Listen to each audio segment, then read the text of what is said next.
The sun bled out over the high ridge of Copper Butte, painting the vast, indifferent sky in shades of bruised purple and angry orange.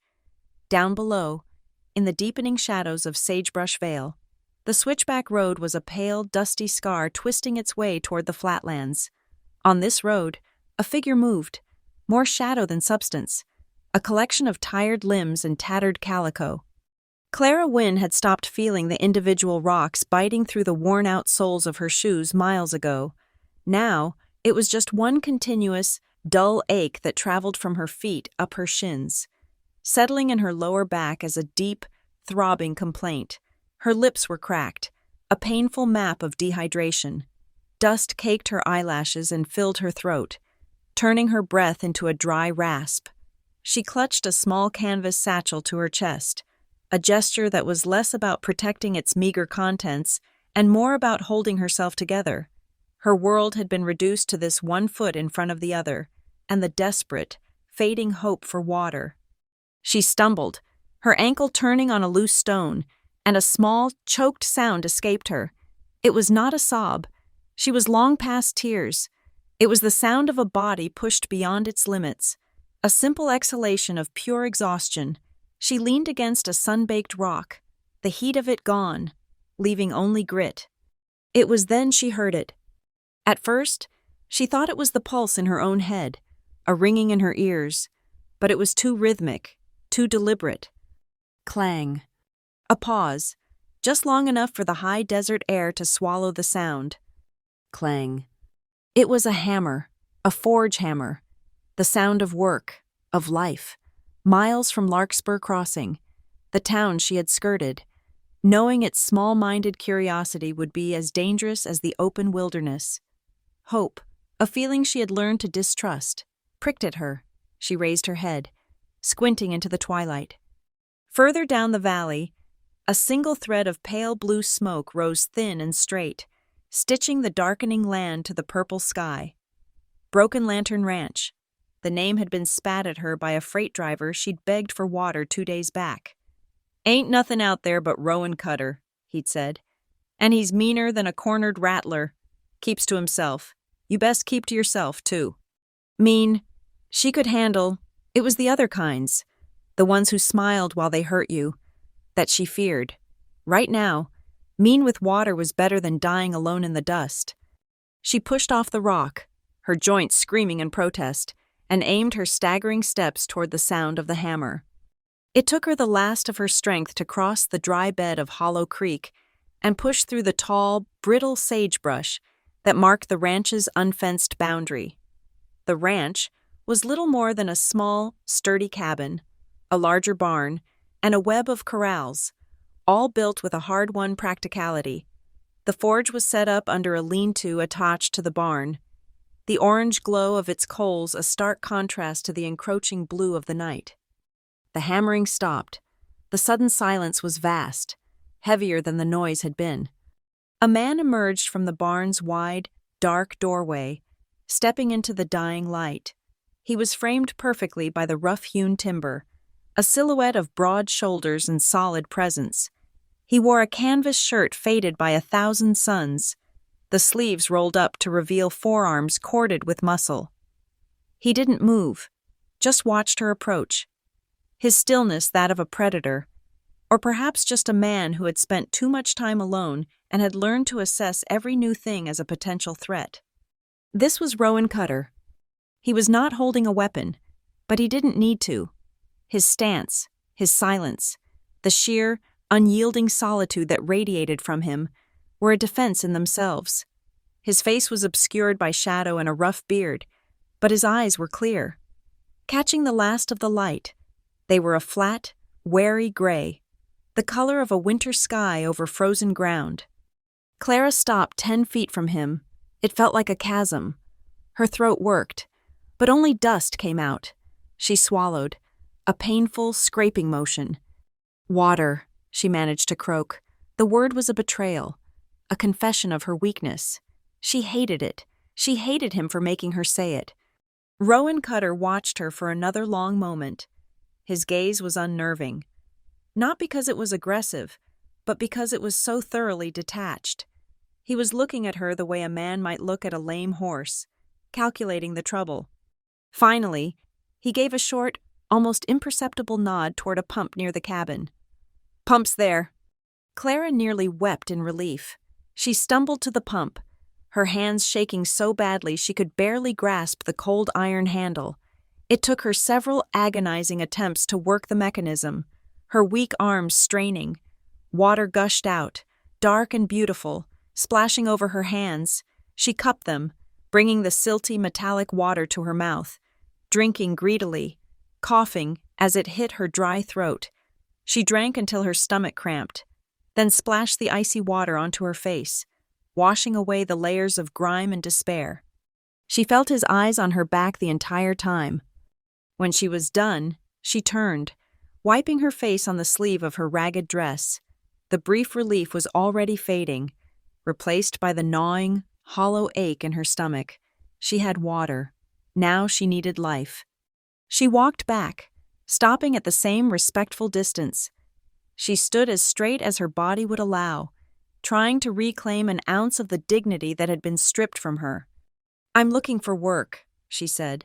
Her voice was stronger now, moistened by the water, but still thin. Rowan Cutter's expression did not change. His gaze dropped from her face to her hands, raw and blistered, then to her ruined shoes. "I ain't hiring," he said. The voice was low, rough, like stones grinding together. It was the voice of a man who didn't waste words. Panic, cold and sharp, lanced through Clara. She had nowhere else to go. Larkspur Crossing was behind her, and beyond this isolated ranch lay nothing but more dust, more coyotes, more miles of lethal emptiness. "Please," she said, and the word tore from her. "I can cook, I can clean, mend." She held up her satchel, as if it contained proof of her skills, though she knew it held only a spare, patched chemise and a small, dull knife. "I'll do anything, just for a meal, a place to sleep, out of the wind." He looked at the satchel, then back at her face. The silence stretched, filled only by the rising cry of a distant coyote. He was weighing her. She knew, weighing the cost of her food against the value of her labor, weighing the complication of her presence against the simplicity of his solitude. "I'll wash your dishes," she said, a last, desperate bid. I saw the town. I can't. I won't be a bother. Just the dishes." Rowan's eyes narrowed slightly. He seemed to fix on that one. Specific task. It was small, contained. It implied a beginning and an end. It was not cooking or mending, tasks that wove a person into the fabric of a home. It was scouring, a task of removal. He gave another curt nod, this one directed at the cabin. "I ate," he said. "The plate's inside." He turned, not waiting to see if she followed, and walked into the barn, disappearing back into the shadows from which he'd come.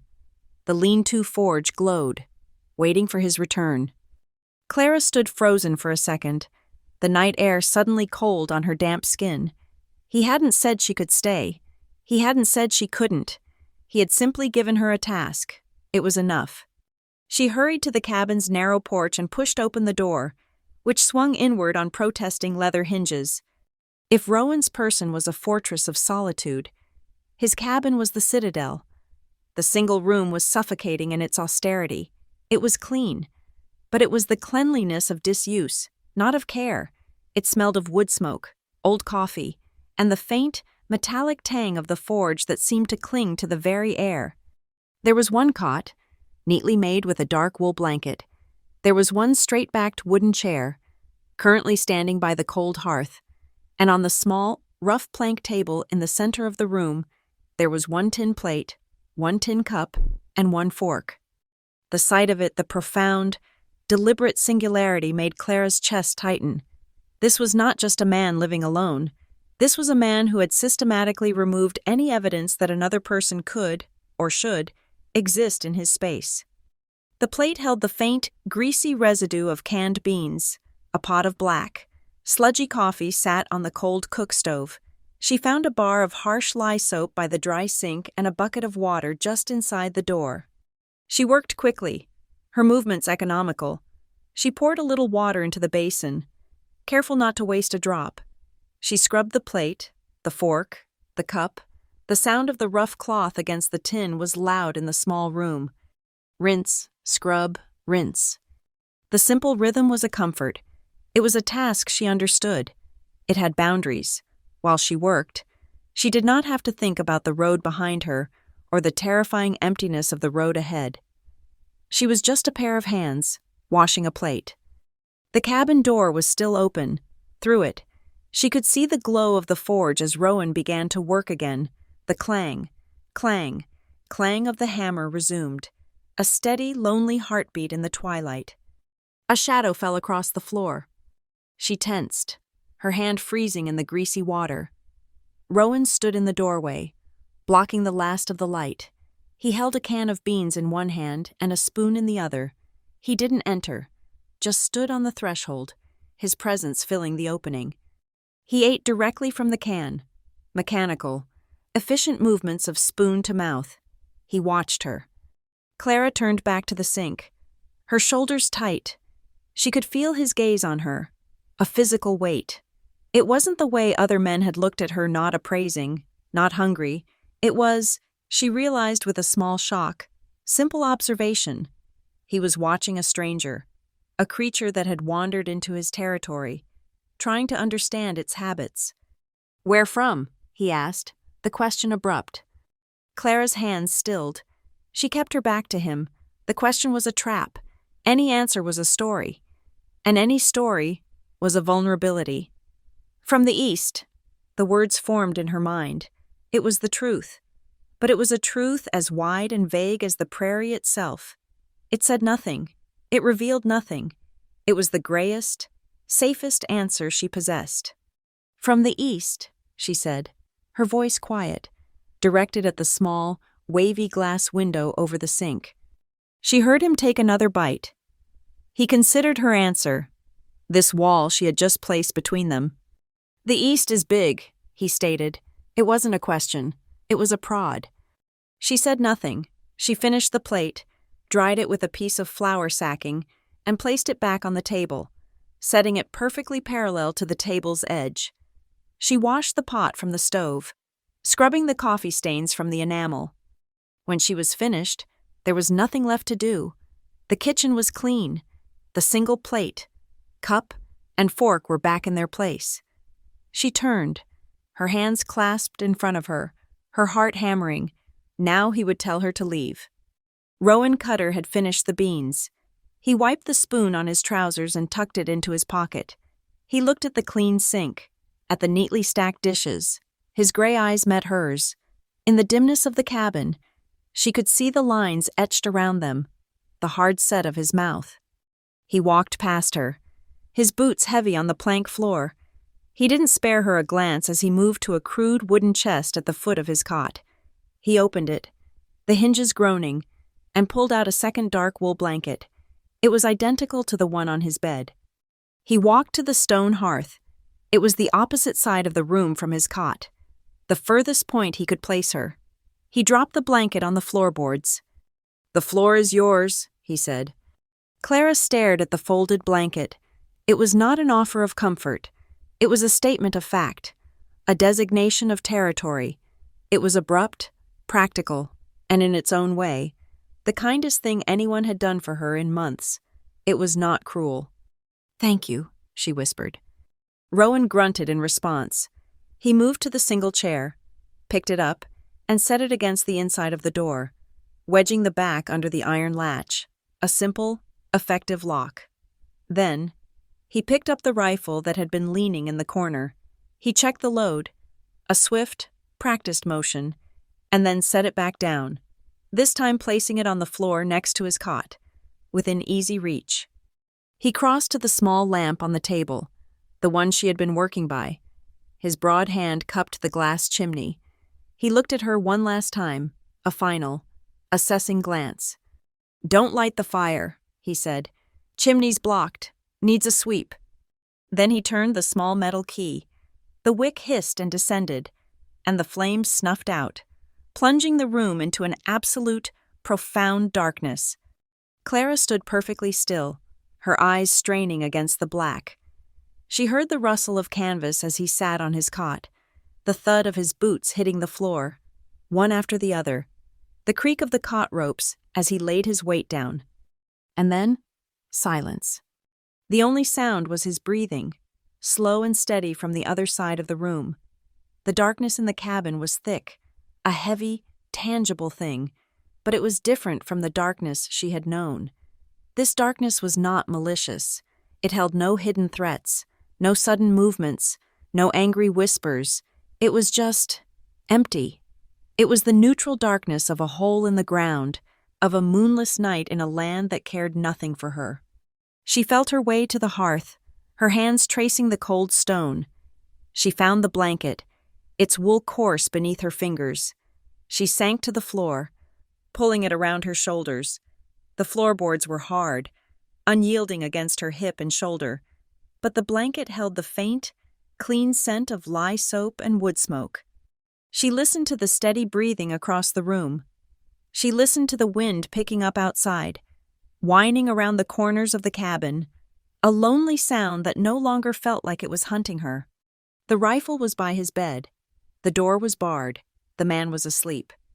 Clara Wynne closed her eyes. Her body was a constellation of aches, her stomach a hollow pit of hunger. But for the first time in more nights than she could count, the knot of terror that lived just below her ribs began to loosen.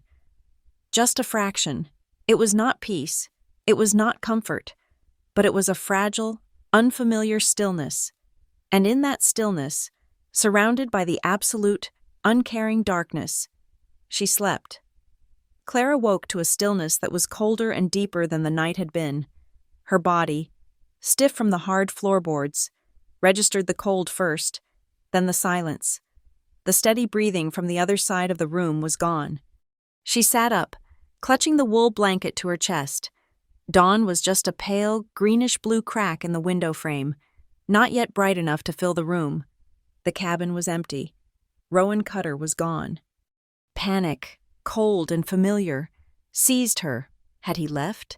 Had he changed his mind and ridden off, leaving her to be discovered or to starve? Then she heard it, faint but clear from the direction of Hollow Creek, the metallic clank of a bucket handle. Relief left her weak. He was just getting water. No, she should be getting water. That was her job. She was the one working for her keep. She scrambled to her feet, folding the blanket with quick, neat motions, placing it exactly as he had dropped it on the hearthstone. She had to prove her worth. She had to be useful before he could decide she was a burden.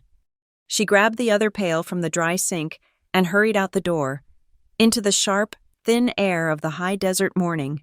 The world was shades of gray and pale sage. Down by the creek, a thin layer of mist clung to the nearly dry stream bed. Rowan was already walking back, 2 full buckets swinging from his hands. He moved with an easy, ground-eating stride, his shoulders set against the weight. He didn't look at her as she approached, her own bucket swinging, empty and useless. I was coming to fetch the water," she said, her voice small. He stopped, setting the buckets down. He looked at her empty pail, then at her. His gray eyes were impossible to read in the weak light. "Coffee's on the stove," he said, as if she hadn't spoken. He picked up the buckets and continued toward the cabin, leaving her standing alone by the path. She watched him go, feeling a sting of failure. She had failed her first test. She turned and went to the creek anyway, filling her own bucket. As she hauled it up the bank, the handle bit into her palms. Her hands, soft from a life she no longer had, were blistered and raw. She winced as her knuckles brushed against the rough canvas of her dress. Beneath the dirt, a faint, yellowish-purple discoloration shadowed the back of her left hand, a fading memory of a grip that had been anything but gentle. Her fingers trembled, not from the cold, but from the remembered impact. She tightened her grip, the pain grounding her, and marched back to the cabin. He was in the corral, not at the forge. He was working with his horse, a lean, tough-looking roan. He was brushing the animal down, his movements long and rhythmic, the curry comb scraping away dried mud. The horse stood perfectly still, trusting the hands that worked on it. Clara watched him for a moment from the porch.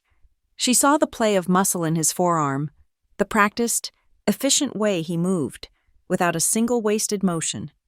He spoke to the horse, his voice too low for her to catch the words, but the animal's ear flicked back in response. She learned something in that moment. Rowan Cutter's silence wasn't empty. It was just reserved for things he trusted. She, clearly, was not one of them. She slipped inside the cabin, poured the water into the reservoir, and set about making herself invisible. That first day, she did not stop. She scrubbed the floorboards until her hands were raw. She swept the soot from the chimney as he had mentioned, her eyes watering, her face blackened. She cleaned the wavy, imperfect glass of the 2 windows. The cabin, she discovered, was not dirty, just neglected. It was a space that had been occupied, not lived in. At midday, he came in. He nodded at the clean chimney, his only comment. He took the pot of beans she had found and heated them on the stove.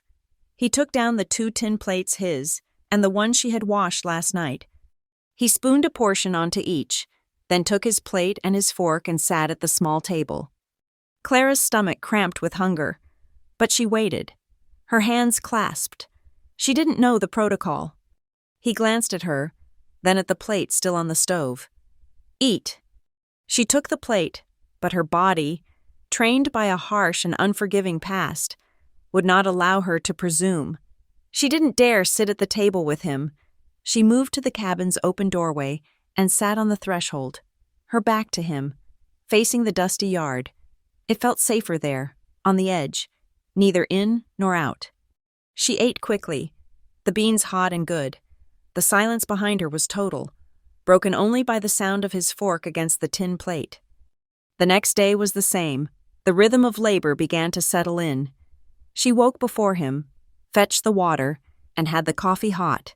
He would grunt, take his cup, and head to the forge. The clang, clang, clang of his hammer became the soundtrack to her day. It was a noise she came to welcome. It meant he was there, he was working, and he was not thinking about her. At lunch, he came in, soot-streaked and smelling of metal. He heated the beans, he spooned them onto the 2 plates, he put his on the table and sat down. Clara reached for her plate, intending to return to her post on the step. He didn't look up, he just placed her plate on the table, directly opposite his own, and set a fork beside it. Clara froze. The invitation was as stark and unadorned as the man who had offered it. It was just a plate on a table, but it felt like crossing a canyon. She looked at the chair, the one he had used to bar the door that first night. It was his only other chair. Slowly, her heart hammering, she walked to the table and sat down. The wood was smooth beneath her trembling hands. She picked up the fork. They ate in complete silence. The only sounds were the scraping of forks and the ticking of the forge cooling outside. She did not look at him. She kept her eyes on her plate, but she could feel his presence, the solid, unmoving weight of him, just 2 feet away. It was the most terrifying and the most human meal she had had in a year. He finished first, pushing his clean plate away. He leaned back, his gaze fixed on the wall above her head. "You can stay the week." Clara's head snapped up, her breath caught. A week? 7 days? The words landed like a judge's sentence. It was a reprieve, a temporary stay of execution, but it was also a deadline. A clock was now ticking. Her fragile, desperate hope plummeted. A week was nothing. It was just enough time to dread the end of it. She started. "I can work. I can do more. I can mend. I can—" 1 week, he repeated. His voice was flat. It was not a negotiation. He stood, his chair scraping loudly on the floor, took his plate to the sink, and walked out the door, heading back to the forge. The clang of the hammer resumed, striking sparks in the hot afternoon air. Each blow felt like a second ticking off her limited time. A new, frantic energy filled her. If she had only a week, she would make that week count. She would work so hard.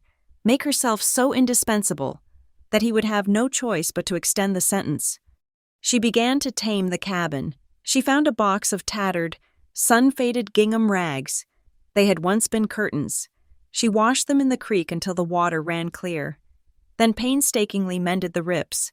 When she hung them, they softened the harsh light, turning the cabin's interior from a dusty gray to a pale, warm yellow. The room, which had felt like a hollowed-out log, began to breathe.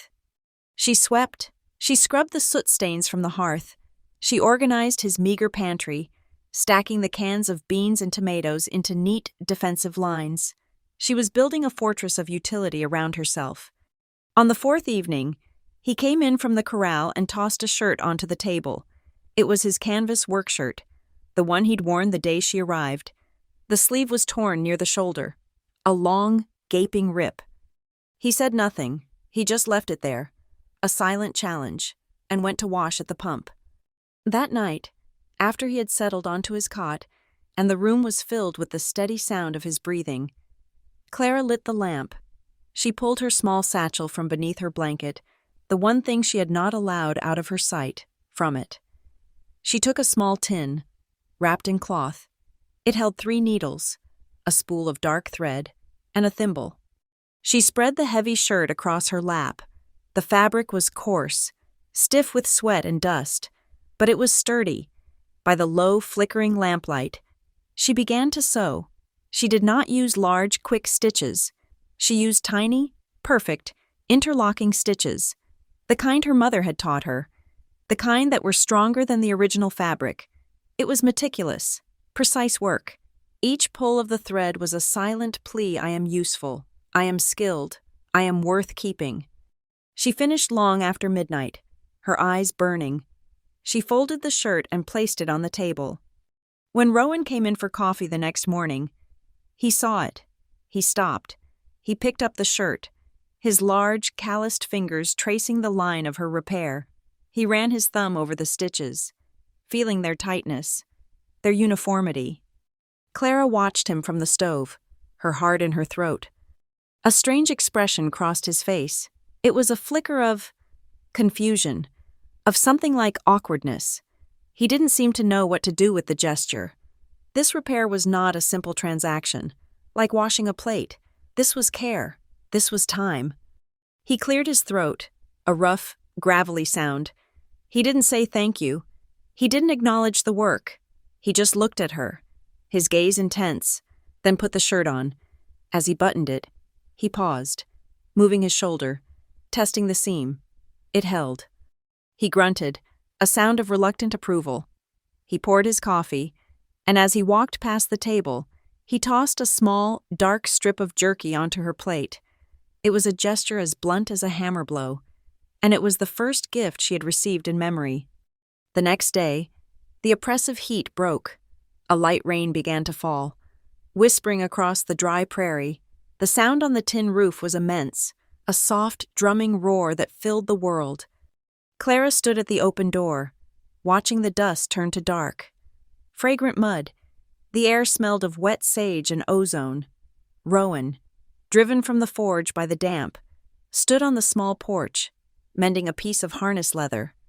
They stood 5 feet apart, 2 silent figures listening to the sky. The rain fell between them, a curtain of gray, washing away the tension. In this shared, neutral sound, there was no need for words. She wasn't his servant, and he wasn't her judge. They were just 2 people, listening to the rain. The air grew cold. Clara shivered and went inside to heat the kettle, for coffee, or just for warmth. She was still thinking about the rain, about the ticking clock of her week, when she reached for the pot. Her mind was elsewhere. Her hand, clumsy and raw, slipped, the heavy iron kettle tilted, and a splash of scalding water leaped out, striking the back of her hand. She cried out, a sharp, inhaled gasp, and dropped the kettle with a crash. She clutched her hand to her chest, biting down on her lips so hard she tasted blood. Stupid, clumsy, useless. This was the kind of mistake that got you sent away. Rowan was inside in 2 strides, his large frame filling the cabin. What? He saw her, face pale, cradling her arm. He didn't yell. He didn't curse her for her carelessness. His face remained calm, his eyes assessing the damage. "Pump," he ordered. He walked her outside, took her injured hand, and thrust it under the icy gush of the pump water. The cold was a shock, a different kind of pain, but it numbed the searing heat. He held her there, his grip firm and impersonal, until her trembling subsided. Then he led her back inside. He sat her on the chair at the table, the one she now considered hers. From his wooden chest, he retrieved a small battered tin and a roll of clean white cloth. He sat on his heels in front of her. "Give it here." She offered her hand. It was an angry, blistering red. He clicked his tongue, a sound of mild disapproval at the injury. Not at her. He opened the tin. It was a dark, sharp-smelling salve, and scooped a generous amount onto his fingers. His touch was the most shocking thing of all. His hands were rough, calloused, and stained with forged soot, but his application of the salve was incredibly gentle. He spread it over the burn, his movements careful, deliberate. He had, she realized, done this before. He was used to mending things leather, iron, and, it seemed, skin. He wrapped her hand in the cloth, tearing the end into a neat strip and tying it off. His knots were efficient, secure. "Keep it clean," he said, his voice low. She was staring at his head, at the dark, unruly hair, as he focused on his task. No one. A simple injury in her past life had been met with recrimination, with impatience, with anger at the inconvenience. This calm, practical, gentle competence was something she had no frame for. She looked up, and her eyes met his as he finished the knot. He was looking at her face, not her hand. His gray eyes were clear, steady. There was no pity in them, but there was something else, a flicker of recognition. He saw the pain, and he had simply fixed it. In that look, a tiny, fragile seed of safety, something she had thought long dead, began to sprout. It was not desire, it was not affection, it was something far more fundamental, the absence of fear. He stood up, putting the salve away. The incident was over. That night, the silence returned. Clara lay on her blanket, her bandaged hand resting on her stomach. The burn throbbed with a dull, steady ache. She was acutely aware of Rowan on his cot, of the darkness that separated them. Sometime in the deep cold before dawn, she heard him move. Her body went rigid, every nerve screamed. This was it. The dark, the movement. This was the moment the payment was always demanded. She held her breath, her eyes squeezed shut, praying to a God she no longer believed in. She heard his bare feet on the floorboards, heavier, closer. He was not going to the door. He was coming toward her. He stopped, just a few feet away. She could hear him breathing. She could smell the faint scent of soap and forged smoke. A moment passed, an eternity. Then, she heard the soft, metallic scrape of a tin cup being placed on the floorboards, right beside her blanket. He stood there for another second, then turned and walked back to his cot. The ropes creased as he lay down. Clara waited, her heart beating so hard it felt like a trapped bird. She waited until his breathing evened out into the deep rhythm of sleep. Slowly, carefully, she reached out her good hand. Her fingers brushed against cool tin. She grasped the cup. It was full. She lifted it to her nose. Milk, still slightly warm from the cow. He had gotten up, in the cold, in the dark, and had poured her a cup of milk. He had moved like a shadow, a ghost of kindness, and left this small, quiet magic by her bed. He had done it without a word, expecting no thanks, making no demand. She sat up, pulling the blanket around her shoulders, and drank. The milk was rich, coating her throat, settling the hollow ache in her stomach. It was more than nourishment. It was a promise. It was the first purely gentle thing that had happened to her in years. Clara Wynne lay back down, pulling the rough wool blanket to her chin. She stared into the darkness, But for the first time, it did not feel like an enemy. It was just a room, and in it, she was safe. The week had drawn to a close. The small sack of flour was empty, the jerky gone, the last of the canned beans scraped from the tin. Clara knew the reprieve was over. The deadline, unspoken, had arrived. She spent the morning scrubbing the porch steps, a useless, repetitive task, her stomach a cold, tight knot. Rowan came from the forge, wiping his hands on a rag. He stood watching her for a moment, her frantic, unnecessary work. "We're out of flour," he said. It wasn't a question. She stopped, her knuckles white on the scrub brush. She could only nod. This was it. She had failed to make herself indispensable. She was just another mouth to feed. He went inside the cabin. She heard him open the wooden chest at the foot of his cot. He came back out and stood before her. He opened his hand. In his palm lay a small, heavy stack of coins.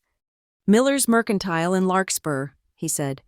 "Get flour, coffee, and beans, salt, if they have it." Clara stared at the money, then at his face. It was a test. A week ago, she had arrived with nothing. A beggar. Now he was handing her his money and trusting her to return. The weight of the coins, when he dropped them into her palm, was heavier than iron. Yes, right away." "It's a 2-mile walk," he said, stating the obvious. "Stay on the road." He turned and walked back to the forge. The matter settled. The clang, clang, clang resumed, and she was alone with the responsibility. The walk to Larkspur Crossing was different from her arrival. The sun was high and hot, not low and forgiving. The dust kicked up by her worn shoes coated her ankles. She clutched the money in her hand, the metal growing slick with her sweat. She felt exposed. A lone woman on a long road, a target. But more than that, she felt the crushing anxiety of entering a town. A town meant people. It meant eyes. Larkspur Crossing was little more than a single, wide, dusty street squinting in the afternoon sun. A few horses were tied to a hitching rail outside the dust chimney saloon, their tails flicking lazily at flies. She could hear the tinny plink of a piano from within, a sound that felt both lonely and threatening. She kept her eyes down, her focus on the raised wooden boardwalk that led to Miller's Mercantile. The building had a tall, false front and 2 wide windows displaying everything from saddles to bolts of cloth. She pushed the door open. A small bell, tied to a spring, rang out. Jingle-jangle. The sound was sharp, bright, and impossibly loud. It felt, as the outline described, like an accusation. The store's interior was cool and dark, smelling of cured leather, bulk spices, and pipe tobacco. 2 women, their hair pulled into severe buns beneath matching gray bonnets, were standing at the counter, their conversation stopping mid-syllable as Clara entered. A man with a slick, oiled mustache and a white apron emerged from the back. This must be Mr. Miller. His eyes swept over her, taking in her mended, faded dress, her bandaged hand, and the fine layer of dust on her face. "Help you, miss?" he asked, his voice a little too smooth. "Flour, please," Clara said, her voice barely a whisper. "And coffee, beans, and salt." The 2 women had turned, their faces a mask of polite, venomous curiosity.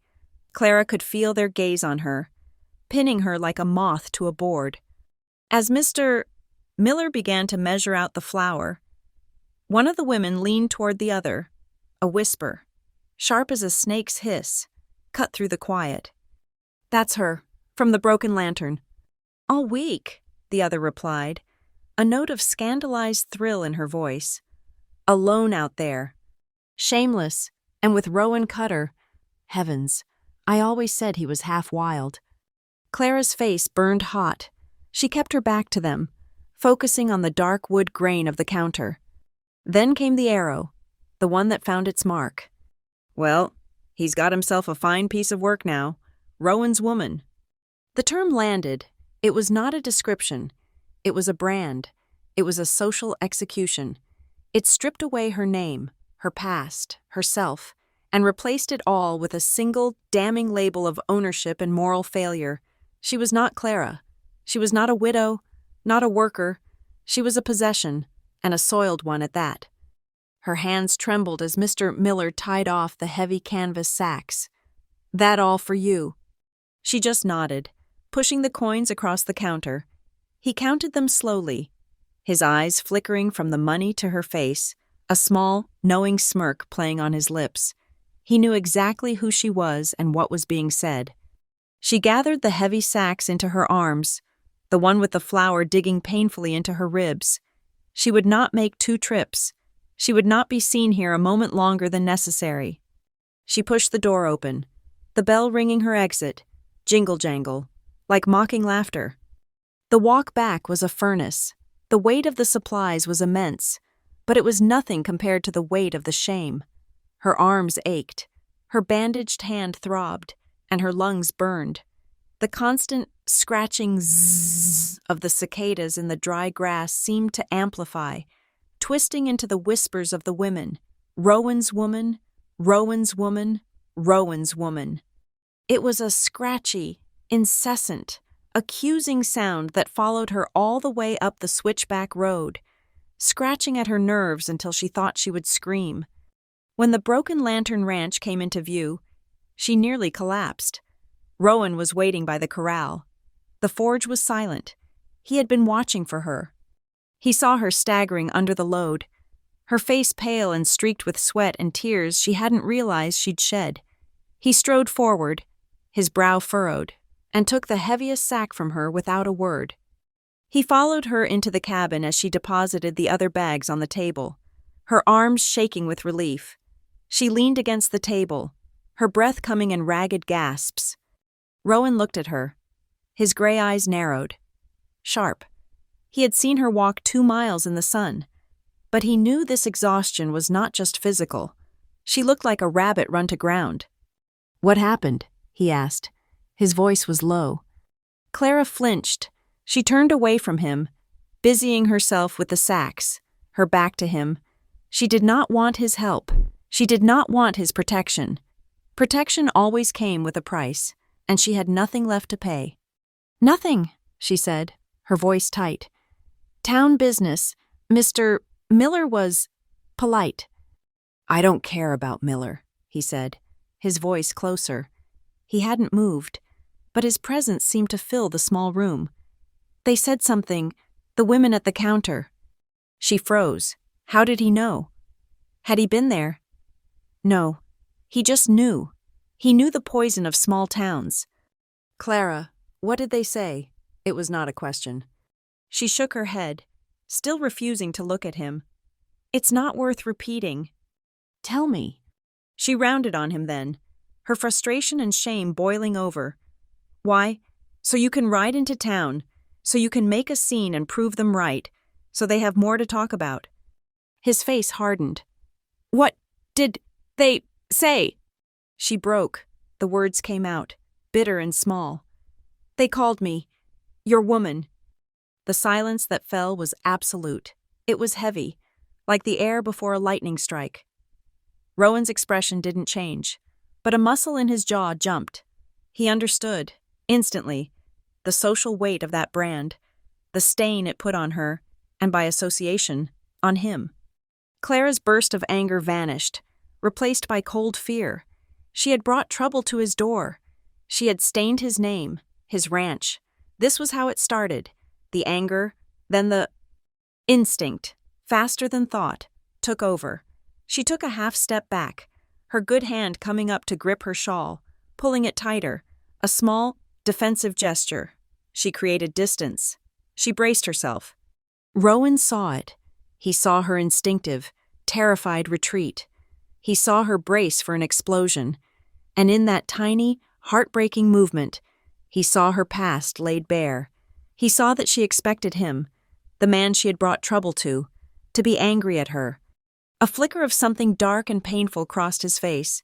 It was not anger. It was a quiet, profound hurt. Her flinch was a confession that, despite the shared meals, the bandaged hand, the nightly cup of milk, she was still terrified of him. "Their tongues are filth," he bit out. His voice was tight, not with rage at her, but with a deep, frustrated anger at the world that had taught her to be so afraid. He turned, ripped the cabin door open, and slammed it behind him.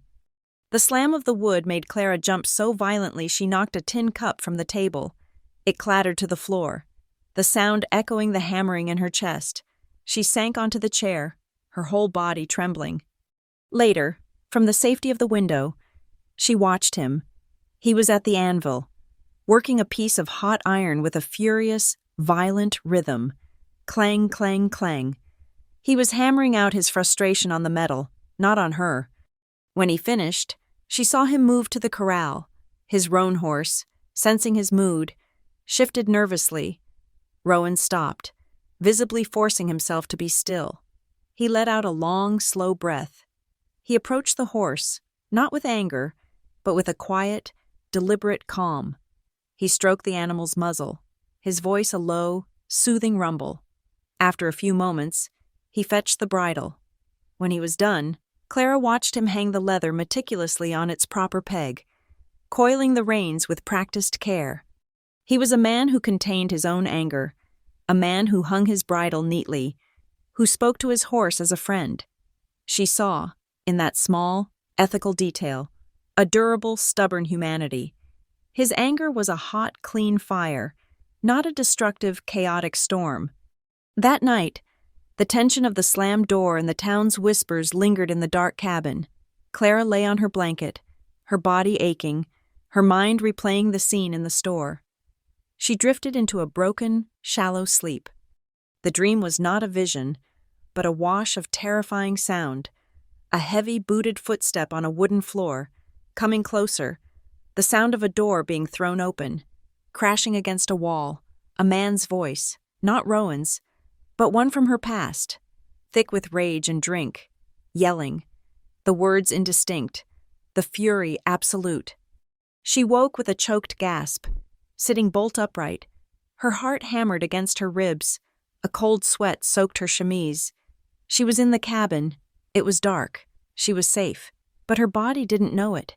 She was still in that other room, in that other life, waiting for the blow. "You all right?" Rowan's voice, a low rumble from the darkness, startled her. She couldn't answer, could only try to pull air into her lungs, shivering. He didn't light the lamp. He didn't move. He respected the darkness, the privacy it afforded. "Bad dream?" he asked. "Yes," she managed to whisper. "The sounds. I hear the sounds." A long silence settled, filled only by her ragged breathing.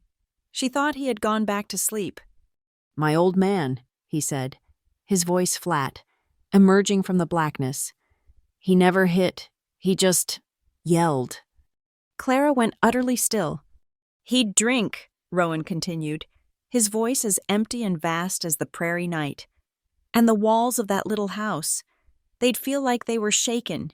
He'd yell till his voice broke, yell at my mother, yell at the dog, yell at the stove if the wood was wet. I spent most of my childhood in the barn.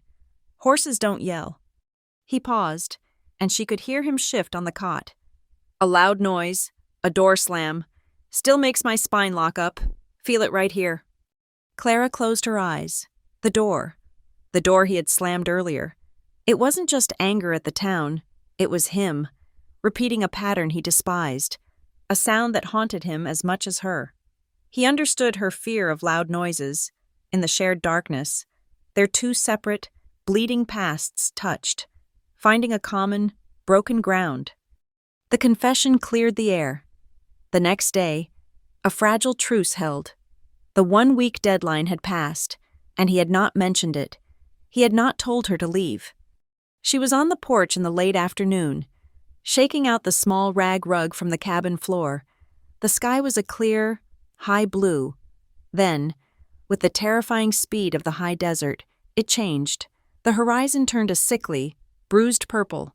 The air became heavy, static. A crack of thunder, so close it vibrated in her teeth, split the air, and the sky opened. It was not a rain. It was a deluge. A solid wall of water hammered the dry earth. "Clara," startled by the suddenness, was trapped on the narrow porch, the wind driving a cold spray onto her dress. Rowan was coming from the barn, running full tilt to beat the storm. He leaped onto the porch in a single bound, his boots crashing on the wood, shaking water from his hat. The thunder cracked again, simultaneous with the lightning, deafeningly close. He turned to her, his movements quick, unthinking. "Get inside. You'll be soaked." He raised his hand. It was a clumsy, protective gesture, a large male form, moving quickly, a raised hand, a sudden, violent, shattering noise. Clara did not think. Her body, with its terrible, ingrained memory, reacted. She slammed herself back against the cabin wall, her arms flying up to shield her head, her bandaged hand tucked instinctively against her chest. A small animal sound of pure terror tore from her throat. She cowered, squeezing her eyes shut, waiting for the impact. Rowan froze. His hand was still in the air. He saw her, flattened against the wall, cringing, not from the rain, not from him, but from a ghost. His face, which had been open and energized by the storm, went cold and still. He understood, in that one horrifying instant, exactly what that flinch meant. He understood the fading bruises she'd arrived with. He understood her fear of his slammed door. Slowly, with absolute, deliberate control, he lowered his hand to his side. The rain was a deafening roar on the tin roof, a sound like 1,000 saws cutting through iron. He didn't move toward her. He didn't try to comfort her. He knew, with a wisdom born of his own trauma, that it was the worst thing he could do. He just stood there, 2 feet away, letting the storm rage around them. "Clara." His voice was not loud. It was the opposite. It was so quiet she had to strain to hear it under the deluge, and its very quietness gave it a terrifying power. She slowly, trembling, peeked at him through her arms. He looked her directly in the eye. His face was carved from stone. He said it like an oath, like a surveyor driving a stake into the bedrock of the earth.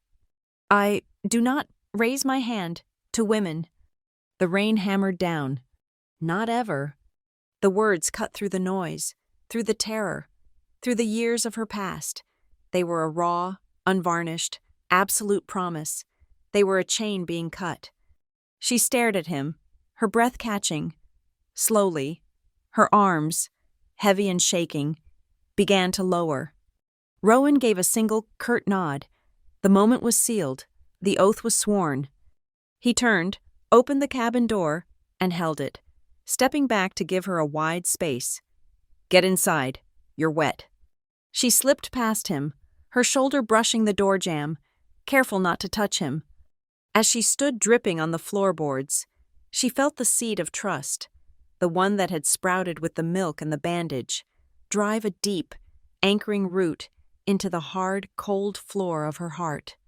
But later that night, as she lay on her blanket, listening to the rain taper off to a soft drum, she felt safer than she had ever felt in her adult life. And yet, she also reached into her small canvas satchel. Her fingers found the small, dull paring knife she kept wrapped in her spare chemise. She moved it from the bottom of the bag to the top, tucking it just inside the opening, where it was easier to reach. The root of trust was deep, but the lessons of survival were older. An escape route, she knew, must always be prepared. A fragile peace had settled over the Broken Lantern Ranch. The week that was supposed to be Clara's last had bled into a second, and neither of them had mentioned it. The deadline had passed into the realm of unspoken things, like the second chair at the table, or the cup of milk that now appeared by her blanket every morning. An unspoken rhythm had taken hold, governed by the rising sun and the toll of Rowan's hammer. This morning, the air was bright and clean, washed by the previous day's storm. A breeze, smelling of damp earth and sage, billowed through the valley. Clara was at the clothesline, a long rope Rowan had strung between the cabin and a sturdy juniper tree. She was hanging the wash. It was mostly her own meager things, her spare chemise, her shawl, but among them was one of Rowan's canvas shirts, and last, his single bedsheet.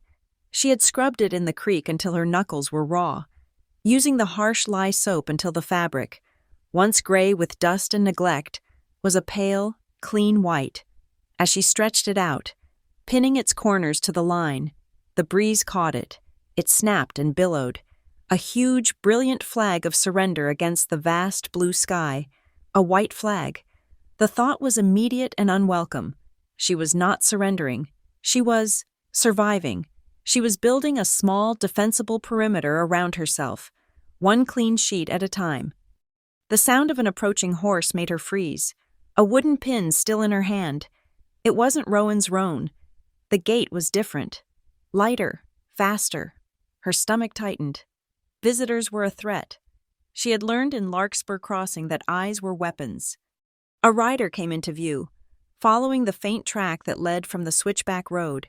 He was not a dusty prospector or a grim-faced rancher.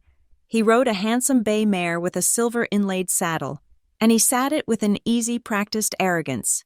He was dressed in clean denim and a tooled leather vest, a silk kerchief tied jauntily at his neck. His face, when he drew closer, was handsome in a way that set Clara's teeth on edge, a square jaw, a charming smile, and eyes that were a cold, assessing blue. This was a man who was used to getting what he wanted. He reined in his horse a dozen feet from the clothesline, not dismounting, forcing her to look up at him. "Well now," he said, his voice smooth and laced with a mocking amusement.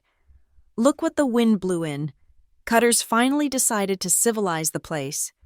His eyes roamed over the cabin, noting the mended curtains in the windows, and then settled back on Clara, a slow, insolent appraisal that made her skin crawl. She said nothing, just stood with the clothespin in her hand, her heart hammering. "Silas Doone," he introduced himself, though she hadn't asked. He tipped his hat. "I run some cattle a few miles east. Heard Cutter had some company." He drew the word out, making it sound dirty. Clara's hand, the one he was looking at, began to tremble. She clenched it into a fist. Silas's smile widened. He saw her fear, and it pleased him. He leaned forward on his saddle horn, his voice dropping into a conspiratorial drawl. "Town's buzzing, little lady. Can't hardly order a whiskey at the dust chimney without hearing about the Broken Lantern's new housekeeper." He looked pointedly at the clean white sheet flapping between them. "Seems you're keeping things real tidy for him. Washing the sheets and all. I imagine Rowan's bed hasn't been this clean in years." The words struck her like a physical blow. The unspoken rumor, the venomous whisper from the mercantile, was now here, in her sanctuary, hanging in the clean air like a foul smell. The sheet was no longer a symbol of her hard work. It was evidence, a white flag of shame. Before she could even think of a response, the cabin door creaked open.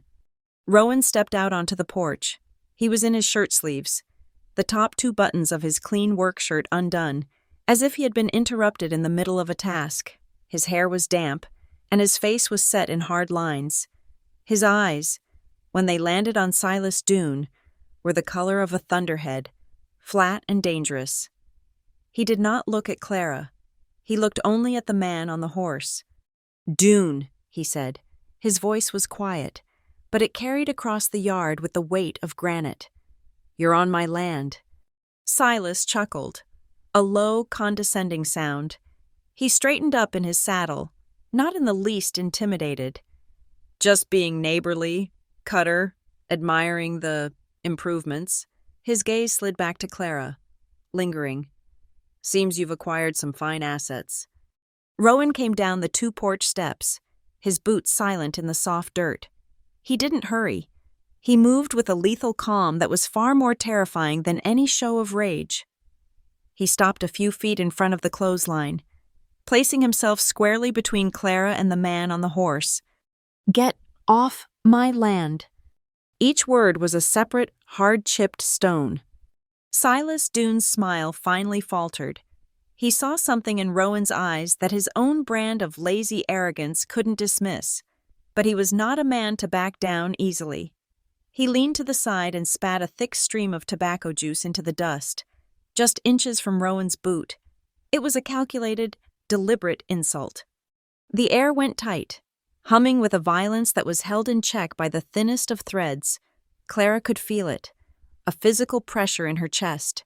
She could hear the creak of saddle leather as Silas shifted his weight, his right hand resting casually on his thigh, near the worn handle of the Colt Peacemaker holstered at his hip.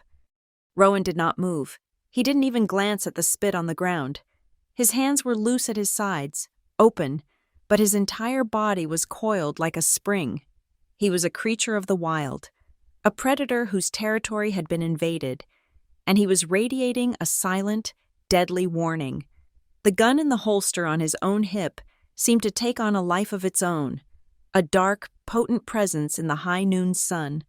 No one reached for a weapon. No one needed to. The threat was as clear as a knife's edge. The two men stared at each other for a long, silent beat. The only sound was the snapping of the sheet on the line, a frantic, rhythmic crackle. Finally, Silas broke the stare. He gave a short, humorless laugh. He gathered his reins, his casual posture a performance of nonchalance. "No need to get prickly, Cutter," he said, pulling his horse's head around. "Just wanted to see the famous widow for myself." He gave Clara one last contemptuous look. "Enjoy your stay."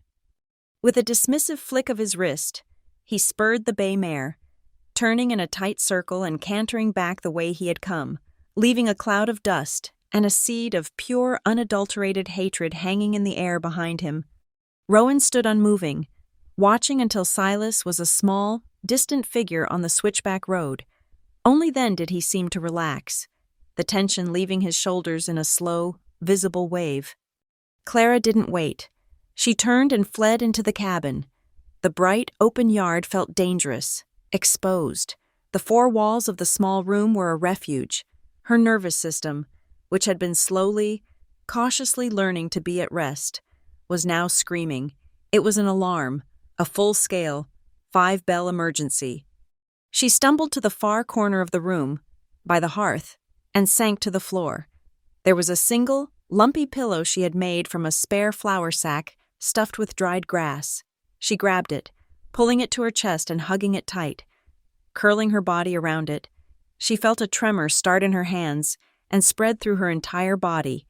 It was the aftermath of terror, the physical release of a system that had been primed for a catastrophic impact that had never come. The door opened. She heard Rowan's heavy boots on the floorboards. She didn't look up, just pressed her face into the rough sacking of the pillow, trying to make herself smaller. He stopped in the middle of the room. She could feel him watching her, a silent, heavy presence. "He's gone," Rowan said. She couldn't speak, could only manage a small, jerky nod against the pillow. He was quiet for a long time. She heard him move to the stove, then the clink of the dipper in the water bucket. "That thing I did yesterday," he said, his voice coming from across the room, rough and hesitant. "In the storm, when I shouted and raised my hand." Clara tensed, her knuckles white where she gripped the pillow. "That was my fault," he said. "The noise, my voice. It made you afraid. I know it did. I'm sorry for it." She slowly raised her head. He was standing by the table, his back mostly to her. He was not looking at her. He was looking out the small window, as if the words were too difficult to say face to face. He was apologizing, not for Silas, not for the town. He was apologizing for his own part in her fear. He was taking responsibility for the sound he had made, a sound he knew was a trigger for her. "I shouldn't have yelled," he said, still not turning. "That man out there, Dune, he feeds on fear. I reckon I fed him a little, by scaring you first." It was a clumsy, broken apology, but it was the most profound one she had ever heard. He wasn't just sorry he had frightened her, he was sorry he had made her more vulnerable to the cruelty of others. He turned then, a tin cup of water in his hand. He walked over to where she was huddled on the floor. He didn't loom over her. He crouched down, his knees cracking, so that they were on the same level. He held out the cup. "Here." She looked at the cup, then at his face. His expression was grim, but his eyes were steady. She reached out a trembling hand to take it. As her fingers closed around the cool tin, they brushed against his. His hand was large, warm, and calloused from the forge. A small, unexpected current of heat passed from his skin to hers. It was just a touch, fleeting and accidental. But it was a connection. It was the opposite of Silas Doone's violation. It was warmth. It was offering. She took the cup and drank, the cool water a balm to her dry throat. He remained crouched, watching her.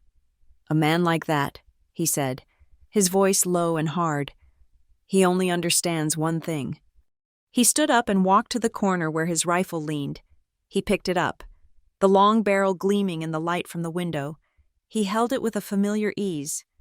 "I can teach you to use this," he said, his voice flat. "It's not hard. Point and shoot. A man thinks twice about bothering a woman who can put a hole in him from 50 yards. He looked at her, his gray eyes serious. "I want you to feel like you have fangs." Clara looked at the rifle.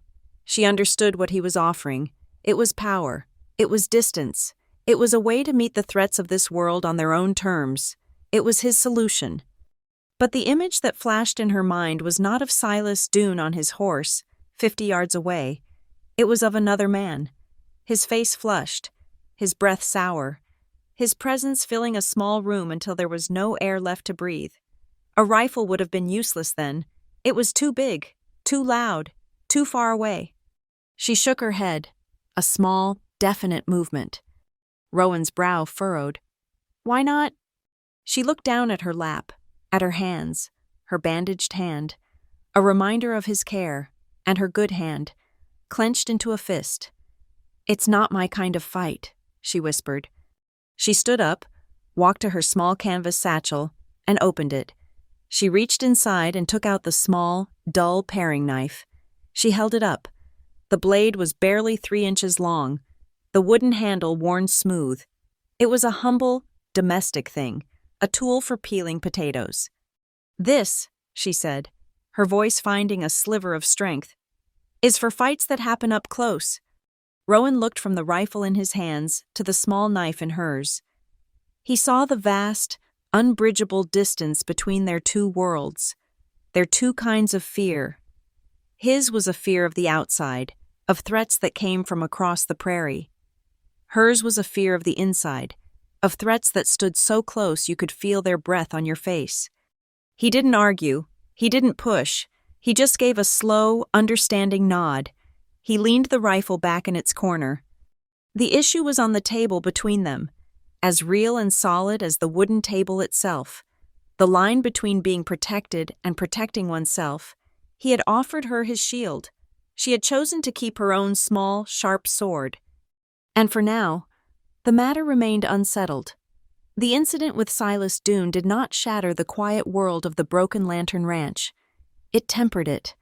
Like steel plunged into water, it left a new hardness, a new awareness of the world outside, but it also forged a stronger, more resilient silence within the cabin walls. The unspoken deadline of Clara's departure was forgotten, burned away in the heat of Rowan's anger and the quiet solidarity that followed. They did not speak of it, they simply continued. A new set of laws began to govern the small cabin, unwritten but rigidly observed. When Rowan came in from the forge for a meal, he would stop on the porch, remove his dusty, sweat-stained hat, and run a hand through his unruly hair before stepping over the threshold. It was a small, unconscious gesture of respect, an acknowledgement that this was no longer just a shelter, but a home. In return, when Clara set the table, she now placed a spoon beside his fork. He had never asked for one, had always made do with his fork and knife, but she had noticed how he sometimes struggled to get the last of the beans or broth from his plate. The spoon was a small, silent act of care, an anticipation of a need he would never voice. Their days settled into a shared rhythm of labor, punctuated by a new kind of exchange. One afternoon, Clara was trying to scrub the persistent grayness out of one of Rowan's shirts. He came upon her by the creek, her brow furrowed in frustration. "It won't come clean," she said, more to herself than to him. He watched her for a moment. "My mother used to use ash." Clara looked up, intrigued. From the fire, he elaborated, gesturing awkwardly. Let the fine white ash settle in a bucket of water, then soak the whites in it overnight. She said it, bites the dirt. It was the first time he had ever mentioned his mother. Clara tried the method that night, leaving the shirt to soak in a slurry of cool water and soft, pale ash from the hearth. The next morning, when she rinsed it in the clear creek water, the fabric was brighter, the white purer than she had ever managed with soap alone. She held it up in the sunlight, a small, triumphant smile on her face. A few days later, the roles were reversed. She was on the porch, kneading a small lump of dough for cornbread, and she glanced nervously at the sky. Dark clouds were gathering over the high peaks of Copper Butte. "It'll pass," Rowan said, not looking up from the bridle he was mending. "It looks like the storm we had last week," she countered, her memory of the deluge still vivid. He finally stopped his work and looked at her. Then he pointed with his chin toward the mountain. "See the wind up there? How it's hitting the west face of the butte." She squinted. She could see the tall grasses on the high ridge swaying, bending. "The wind is coming from the west," he said, his voice taking on a rare instructional tone. "It's pushing the clouds, but it's a dry wind. It'll break them up before they get here. A storm wind, in this valley, comes from the north. It comes fast, and it smells like iron. You learn to read the sky by watching the land." He was right. Within the hour, the clouds had shredded into harmless white wisps, and the sun was hot again. He had shared a piece of his knowledge, a secret of his solitary world. He had taught her how to read the language of his home, and she, in turn, had taught him a secret of hers. That night, they ate the cornbread. It was the first bread the cabin had seen since her arrival, a welcome change from the endless cycle of beans. Clara, still unused to the quirks of the old stove, had let it sit a moment too long. One edge was blackened, a dark, crescent-shaped char on the golden loaf. She served it with a flush of embarrassment, placing the burnt piece on her own plate. Rowan picked up his piece, his expression unreadable. He turned it over in his hands. Then, a strange sound rumbled in his chest. At first, she thought he was choking. He was laughing. It was not a loud laugh, but a low, rough, unused sound, like an old engine turning over for the first time in years. He pointed at the blackened edge of the bread. "It looks," he said, a genuine, startling smile cracking the hard mask of his face, like the bend in Hollow Creek, just past the big cottonwood. Clara stared at him, then at the bread. He was right. The charred line was a perfect, miniature map of the creek bed. She felt a laugh bubble up inside her, a genuine, unforced sound of her own. For a full minute, they sat at the small table, the lamp flickering between them, and shared a moment of simple, unexpected joy over a piece of burnt bread. The sound of their shared laughter loosened a tight, old band of sorrow around her chest. Later, as she was cleaning the plates, she found herself humming, a quiet, almost inaudible tune. It was an old hymn, one her mother used to sing while sewing. The words came back to her, and she sang them softly, under her breath. "The Lord's my shepherd, I'll not want." Rowan was sitting by the hearth, cleaning his rifle. He stopped, the oilcloth still in his hand. He did not look at her. He simply bowed his head slightly, as if listening to something far away. He was not a man of prayer. She knew that. But in that moment, as her soft, hesitant voice filled the cabin with a forgotten melody, he held perfectly still. He wasn't praying. He was, she realized, just holding his breath, respecting the sound, giving her small, fragile song the space to exist. The next day, they worked together. The frame of the small window over the sink had come loose in the last storm, and a persistent draft whistled through the gap. Rowan pried the old frame off, and Clara cleaned the accumulated dust and grime from the opening. "Hold this steady," he grunted, positioning the wooden frame back in its place. She pressed her hands against the wood, holding it flush against the cabin wall. He took a long iron nail and a hammer. "A little to the left," he instructed. She shifted her weight, her shoulder pressing against the log wall. He positioned the nail, his head close to hers as he squinted to find the right spot. He smelled of forge smoke, clean sweat, and the sharp scent of the sage on his clothes. He raised the hammer. To steady the nail for the first blow, he reached out his other hand, his thumb and forefinger gripping the nail head. His hand, large and calloused, brushed against hers where she was holding the frame. It was an accident, a simple, functional contact, but a jolt, sharp and warm as a lightning strike, shot up her arm. Her breath hitched. She saw his knuckles whiten as he gripped the nail. He must have felt it too. Neither of them moved. For a fraction of a second, the world narrowed to that single point of contact, his skin against hers, on a single, cold piece of iron. It was a current of pure, unspoken awareness. He struck the nail. The thud of the hammer broke the spell.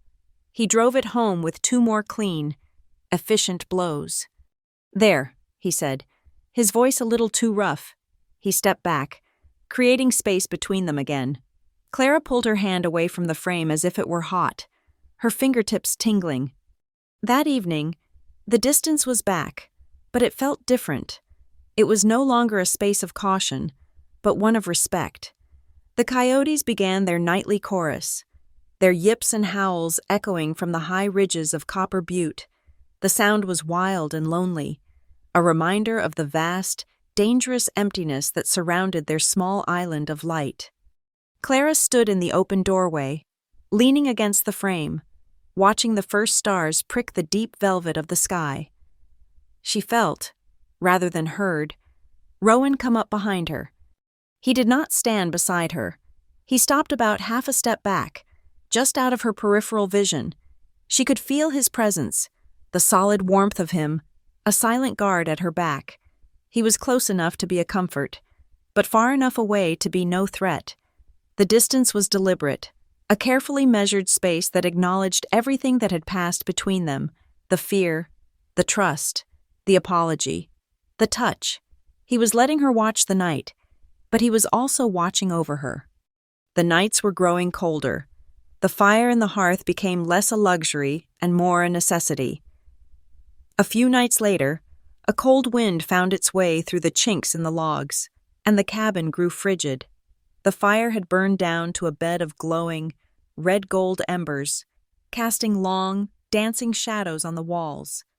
Clara, huddled in her single blanket on the floor, was shivering, a deep, bone-rattling chill she couldn't seem to shake. Rowan, from his cot, heard the chatter of her teeth. He sat up. He looked at the dying fire, then at her, a small, trembling bundle in the dark. He got up, his bare feet silent on the floorboards. He took the heavy wool blanket from his own cot. He walked to the hearth and crouched beside her. "You're freezing," he stated, his voice a low whisper. She could only nod, her teeth clenched. He didn't return to his cot. He sat down on the floor beside her, his back against the warm stones of the hearth. He unfolded his blanket. It was large, smelling faintly of him, of clean wool and wood smoke. He draped it over her shoulders, and then, without a word, he pulled the other end over himself. They sat side by side in the flickering gloom, wrapped in a shared cocoon of wool and warmth. The shivering began to subside, replaced by a slow, spreading heat from the embers and from the solid presence of the man beside her. Slowly, her exhaustion overriding her caution, she leaned her head against his shoulder. He stiffened for a moment, then relaxed, accepting the weight of her. She could feel the steady, slow beat of his heart through the thick canvas of his shirt. He shifted slightly, turning to face her more directly, pulling the blanket tighter around them. The movement brought them closer. Their knees touched.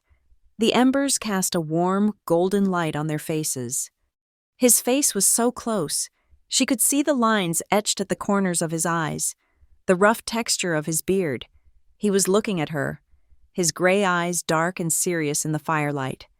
Slowly, as if moving in a dream, he raised his hand and gently brushed a stray strand of hair from her cheek. His calloused fingertips were impossibly soft against her skin. She didn't pull away. She leaned into the touch. Their foreheads came to rest together. It was a gesture of immense, weary trust. She could feel his breath, warm and steady, on her lips. It mingled with her own. Her cheek brushed against the rough texture of his beard. Her eyes fluttered closed. Their lips were a breath apart. The air was thick with unspoken words, with the scent of smoke and wool and the clean, masculine scent of him. This was the precipice, the final, terrifying, beautiful step. He did not take it. He held them there, in that moment of exquisite, unbearable closeness, and did not move. It was not a rejection. It was a gift. It was a safe harbor, a point of stillness where she could catch her breath, where nothing was demanded of her. He was giving her the choice. He was letting her be the one to close the final inch, if she wanted to. And for now, she did not. It was enough, more than enough, just to be here, to be warm, to be still. Her body, finally warm and safe, went limp with relief. A soft, sighing breath escaped her lips. "I feel peaceful," she whispered, the words a confession against his cheek. The words seemed to startle him more than a physical blow would have. He pulled back slightly. His brow furrowed. The raw, vulnerable emotion of her words made him profoundly uncomfortable. He was a man who understood hammers and iron, storms and silence.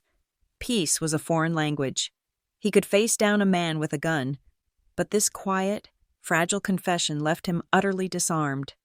He cleared his throat and looked away, into the glowing embers, suddenly flustered and awkward.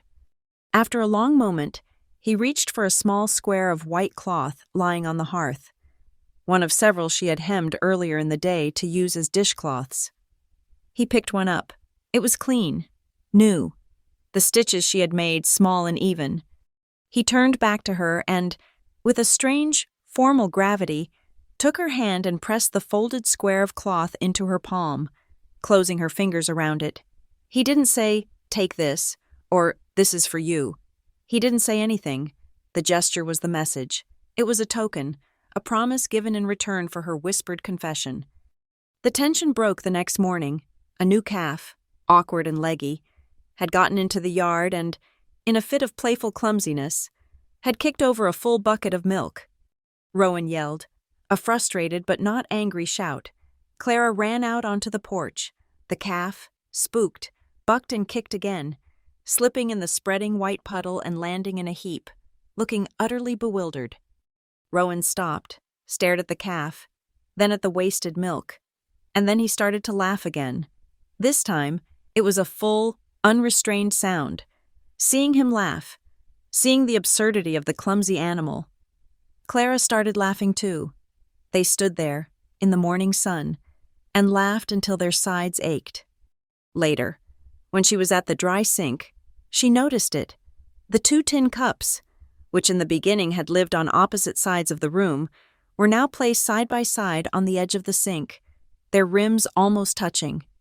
She didn't remember putting them that way. Perhaps he had. It didn't matter.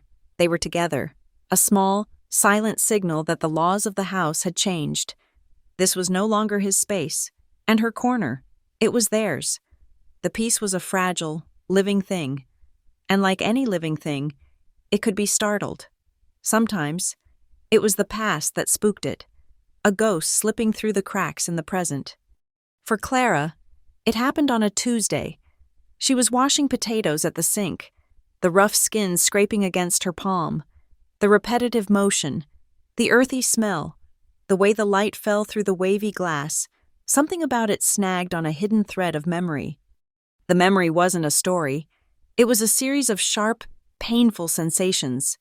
The stifling scent of wilting church flowers, the scratch of cheap lace against her neck from the collar of her wedding dress, a dress her mother had called a triumph of hope over circumstance, the feel of a man's hand, her new husband's hand, gripping her arm just a little too tightly as they stood before the preacher, his thumb pressing a hard, possessive circle into her skin.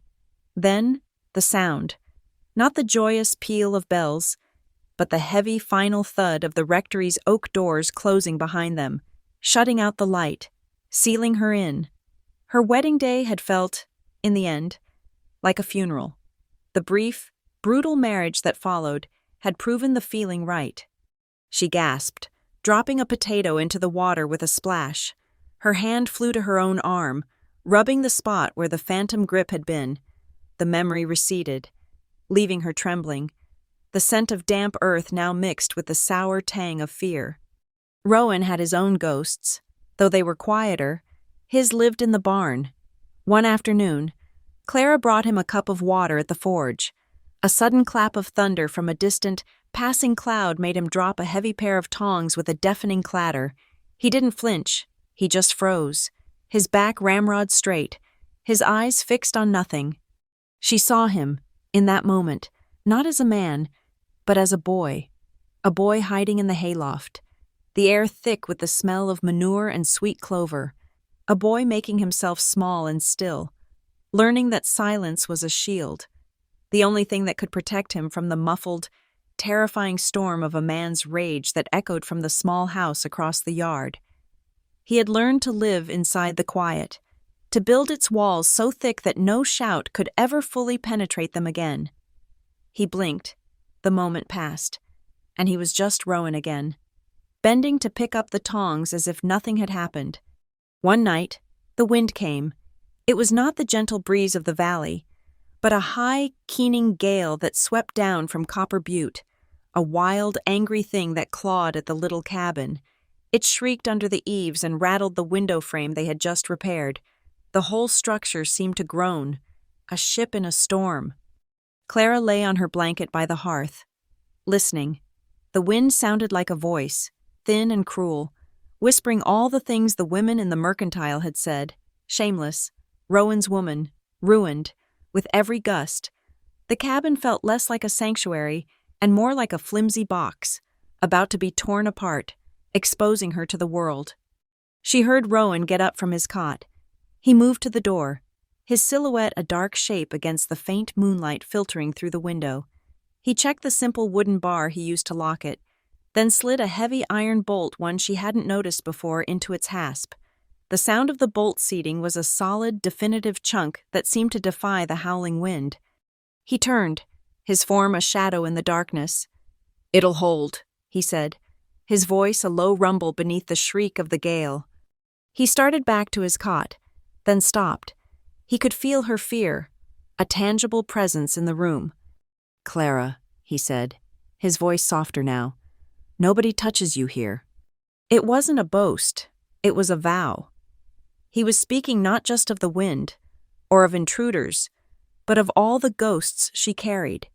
He had bolted the door against the entire world for her. She pulled the blanket tighter, the knot of fear in her chest easing. Just a little. "I know," she whispered into the darkness, and for the first time, she almost believed it. The next day, the wind was gone, but the feeling of vulnerability it had stirred up remained. As they sat at the table for their midday meal, Clara found herself twisting a loose thread on her sleeve. "It's the names," she said, so quietly he almost didn't hear her. He looked up from his plate, his expression questioning. "What they call me," she clarified, unable to meet his eyes. "In town, it feels like being tied down, like they're putting a label on me, the way you brand a calf, and I can't ever get it off." She looked up at him then, her eyes pleading. "I'm so afraid of being that name for the rest of my life."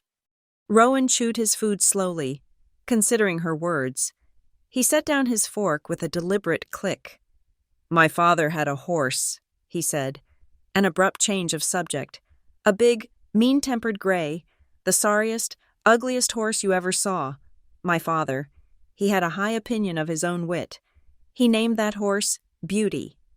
He paused, letting the story settle. "The name didn't make the horse pretty, Clara. It just made my father look like a fool for saying so." He leaned forward slightly, his gray eyes intense. "The town's name for a thing ain't its real name. It's just noise. Don't let their noise be the truth in your head."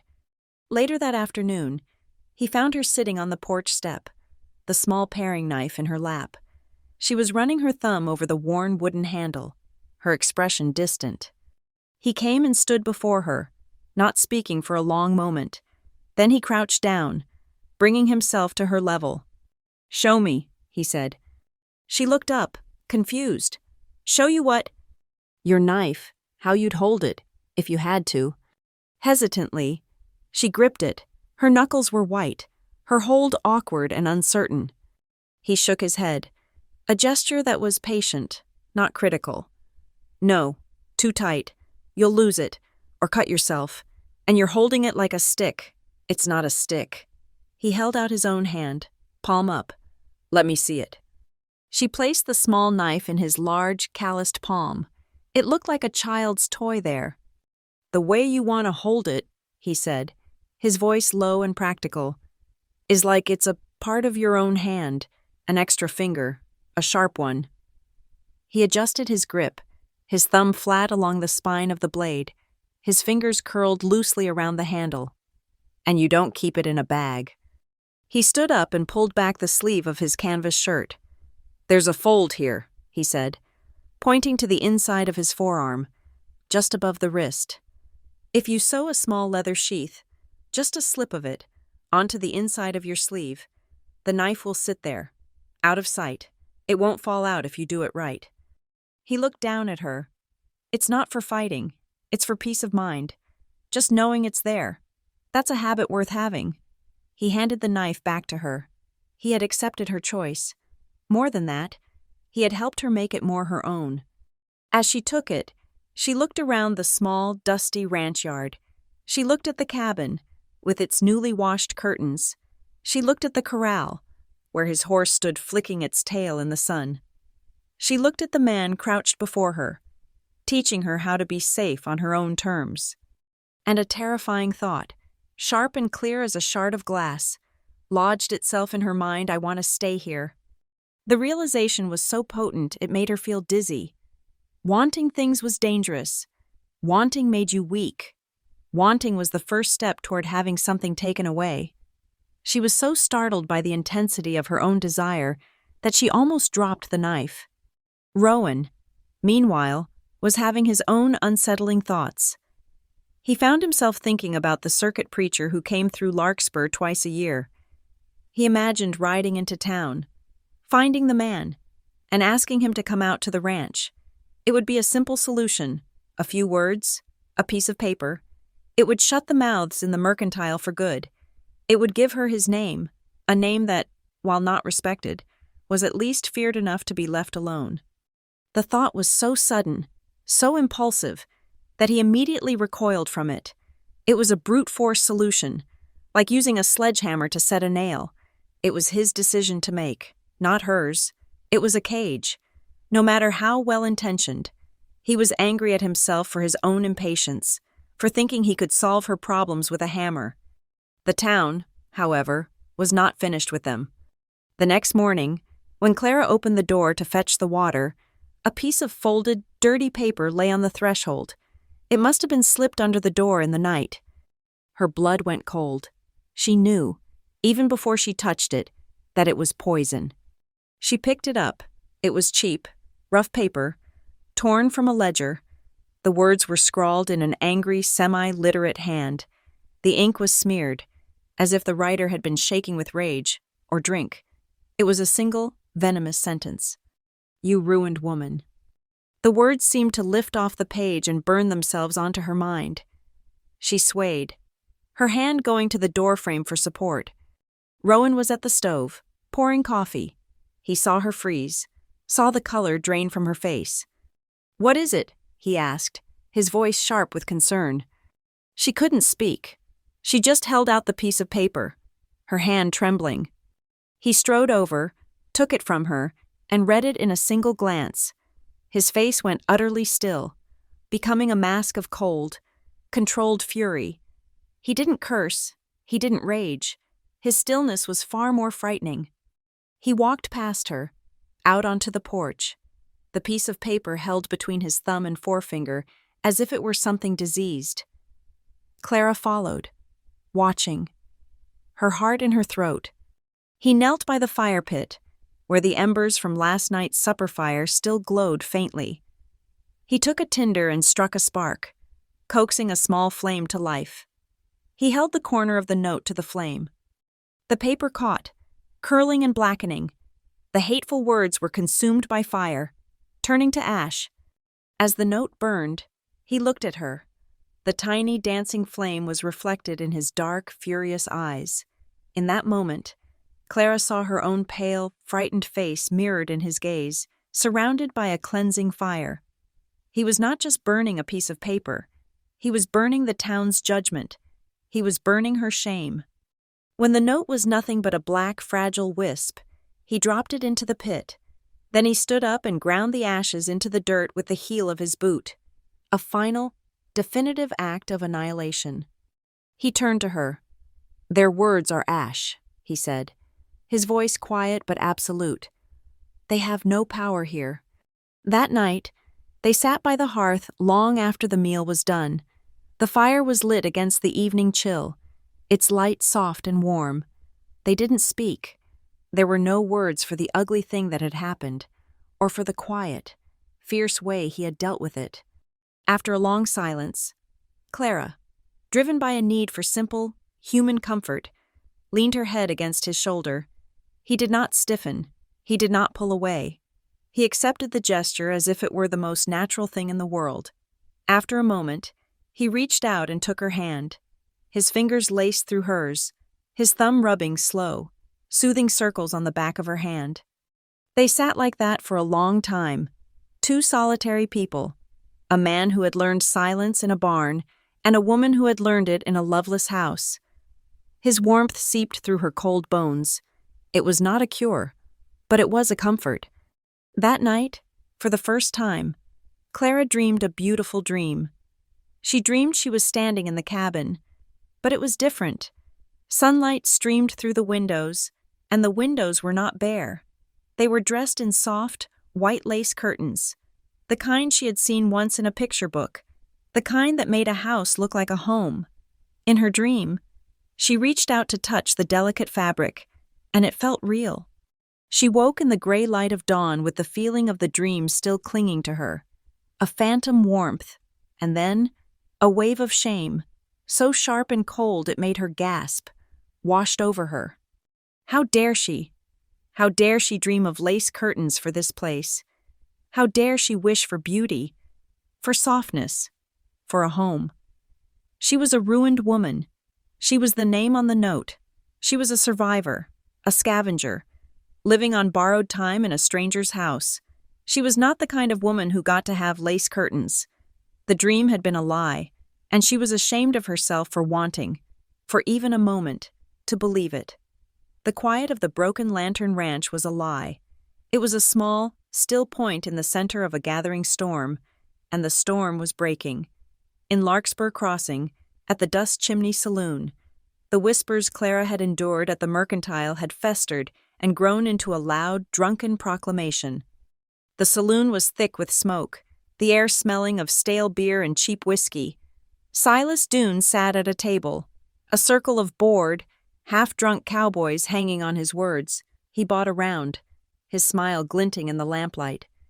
"It ain't natural, I tell you," Silas said, leaning in. "A man like Cutter, hard as nail clippings and twice as mean.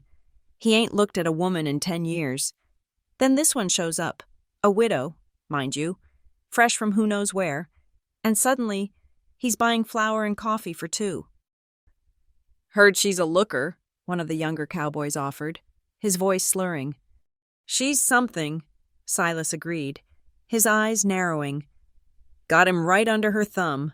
It's a spell, is what it is. The widow's spell. Sucks the good sense right out of a man." He laughed, a short, ugly sound. Poor Cutter, tamed by a scrap of calico.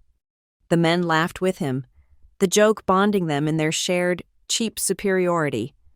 "I'll wager," Silas said, his voice dropping, suddenly serious. He pulled a heavy silver dollar from his vest and spun it on the rough wooden table. "I'll wager $20. that not a one of you has the sand to ride out there and fetch her." The laughter died. $20 was a month's wages. "What do you mean?" "Fetch her," another cowboy asked, his eyes suddenly greedy. "Just what I said," Silas smiled, leaning back. "Ride out, put her on your horse, and bring her back to town. Just to show Cutter he ain't the king of Sagebrush Vale. Just a friendly reclamation. Show him his spell ain't stronger than a good rope." The men looked at each other, the alcohol and the money mixing into a dangerous, stupid courage. The seed of violence had been planted. The following Saturday was market day in Larkspur Crossing. It was a necessary trip, their supplies running low, but Clara felt a cold dread as they neared the town. Rowan handled the wagon, his face set in its usual impassive mask, but she could feel the tension radiating from him. He was walking into the fire for her, and she hated it. The main street was crowded with farmers' wagons, ranchers bartering for goods, and children running underfoot. The air was a cacophony of sound, and eyes, so many eyes. As they walked, a path seemed to clear for them. Conversations stopped. People turned. Clara felt the stairs like tiny, sharp pebbles. She saw the women from the mercantile. They huddled together, their faces pinched in disapproval, and pointedly turned their backs as she passed. She tried to make herself small, keeping her gaze on the dusty boardwalk, her hand clutching the small, empty cloth sack she would fill with vegetables. Rowan walked beside her, his long strides unhurried.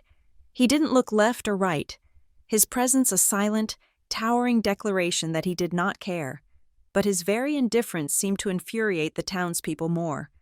At a stall piled high with turnips and potatoes, Clara stopped. A sour-faced woman in a drab brown bonnet, a Mrs. Hemlock, presided over the vegetables. Clara cleared her throat. "A pound of potatoes, please." Mrs. Hemlock looked up, her eyes small and hard. She looked at Clara, then at Rowan, who was standing a few feet away, inspecting a harness. "We're fresh out of potatoes for some folks," the woman said, her voice loud enough to carry to the nearby stalls. Clara flinched, her face burning. I have money." "It ain't about money, dearie," Mrs. Hemlock said, her lips pulling back in a grimace that was almost a smile. "It's about decency. We're a decent town. We don't hold with trouble." She leaned forward, her voice dropping to a conspiratorial hiss that was, paradoxically, even louder. "You should have kept moving, girl. Women like you. You're a bad draft. You bring nothing but bad luck." A needle of ice, sharp and cold, pierced straight through Clara's heart.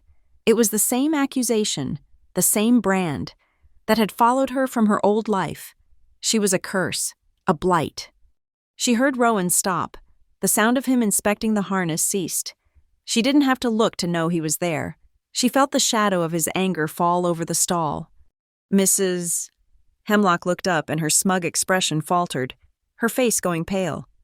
Rowan had turned. He wasn't looking at her. He was looking at Clara. But the fury rolling off him was unmistakable. It was a cold, pure, terrible rage. He wasn't angry at Clara. He was, she realized with a jolt, angry at the entire world for daring to tear at her. He took a step, placing himself between Clara and the woman. He said nothing. He simply reached into a barrel, his large hand grabbing a scoop of potatoes. He dropped them into Clara's sack, his movements deliberate. Then he pulled the coins from his pocket the exact amount and dropped them on the counter with a clang that made the vendor jump. He took the sack from Clara's trembling hand and gently, firmly, took her elbow. "We're done here," he said, his voice low and steady. He led her away, leaving Mrs. Hemlock sputtering, her victory suddenly tasting like ash. The ride back to the broken lantern was a silent, agonizing journey. Clara sat on the wagon bench, her hands knotted in her lap, her body rigid. The small act of heroism on Rowan's part, his defense of her, didn't make her feel safe. It made her feel worse. She was ruining him. This quiet, solitary man, who had built a life of iron and silence to protect himself from the world, was now at war with that world. For her, she was the bad luck. She was the draft of ill wind that had blown into his peaceful valley. The self-blame was a choking smoke, filling her lungs. She was a walking, breathing catastrophe. They were on the last stretch of the switchback road, the steep, winding path that was treacherous even in good weather. As they rounded a sharp bend, Rowan pulled the wagon to a sudden, jarring halt. Whoa. Ahead of them, a small farm wagon was overturned. One of its wheels shattered. Sacks of grain were spilled across the road. A man, his face gray with pain, was trapped beneath the wagon's heavy side, his leg pinned at an awkward angle. "Help!" the man shouted, his voice thin. "Please, my boy Eli." A small boy, no older than 9, was sitting on the embankment a few feet away. He wasn't crying. He was just sitting there, his face pale and streaked with dirt, his arm held tightly against his chest. He was in shock. Rowan was off the wagon in an instant.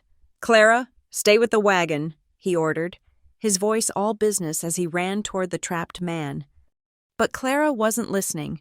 She saw the boy. She saw the blood dripping from his arm.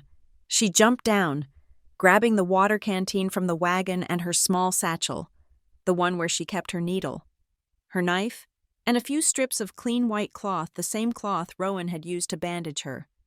"I'm going to help your father," Rowan said to the boy, his voice surprisingly gentle as he assessed the weight of the wagon. "You stay put." He turned to the trapped farmer. "This is going to hurt, Mr. Finch." As Rowan put his shoulder to the wagon, trying to find leverage, Clara knelt in the dust in front of the boy. "Eli." "Hello," she said, her voice soft. "My name is Clara. Can I see your arm?" The boy just stared at her, his eyes wide and vacant with fright. "It's okay," she said. "I just want to look. I won't hurt you."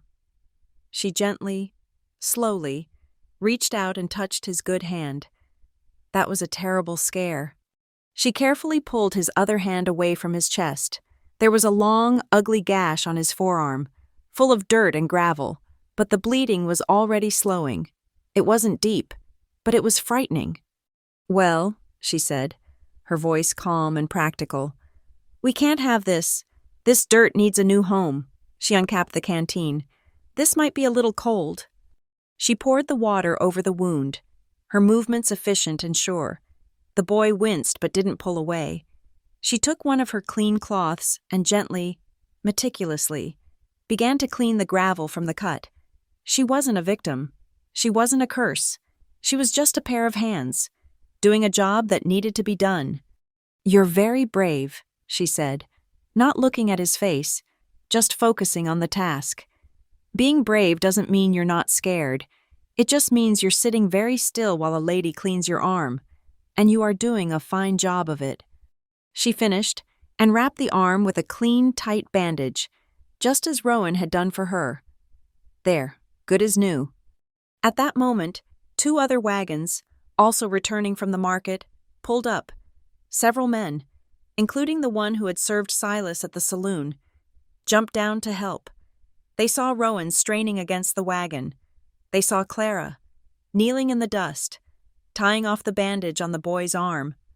And in the back of one of those wagons sat Mrs. Hemlock. She watched, her mouth half open, as Clara gave the boy a sip of water and then helped him, slowly, to his feet. With the help of the other men, Rowan managed to lift the wagon just enough for Mr. Finch to drag his leg free. It was badly bruised, but not broken.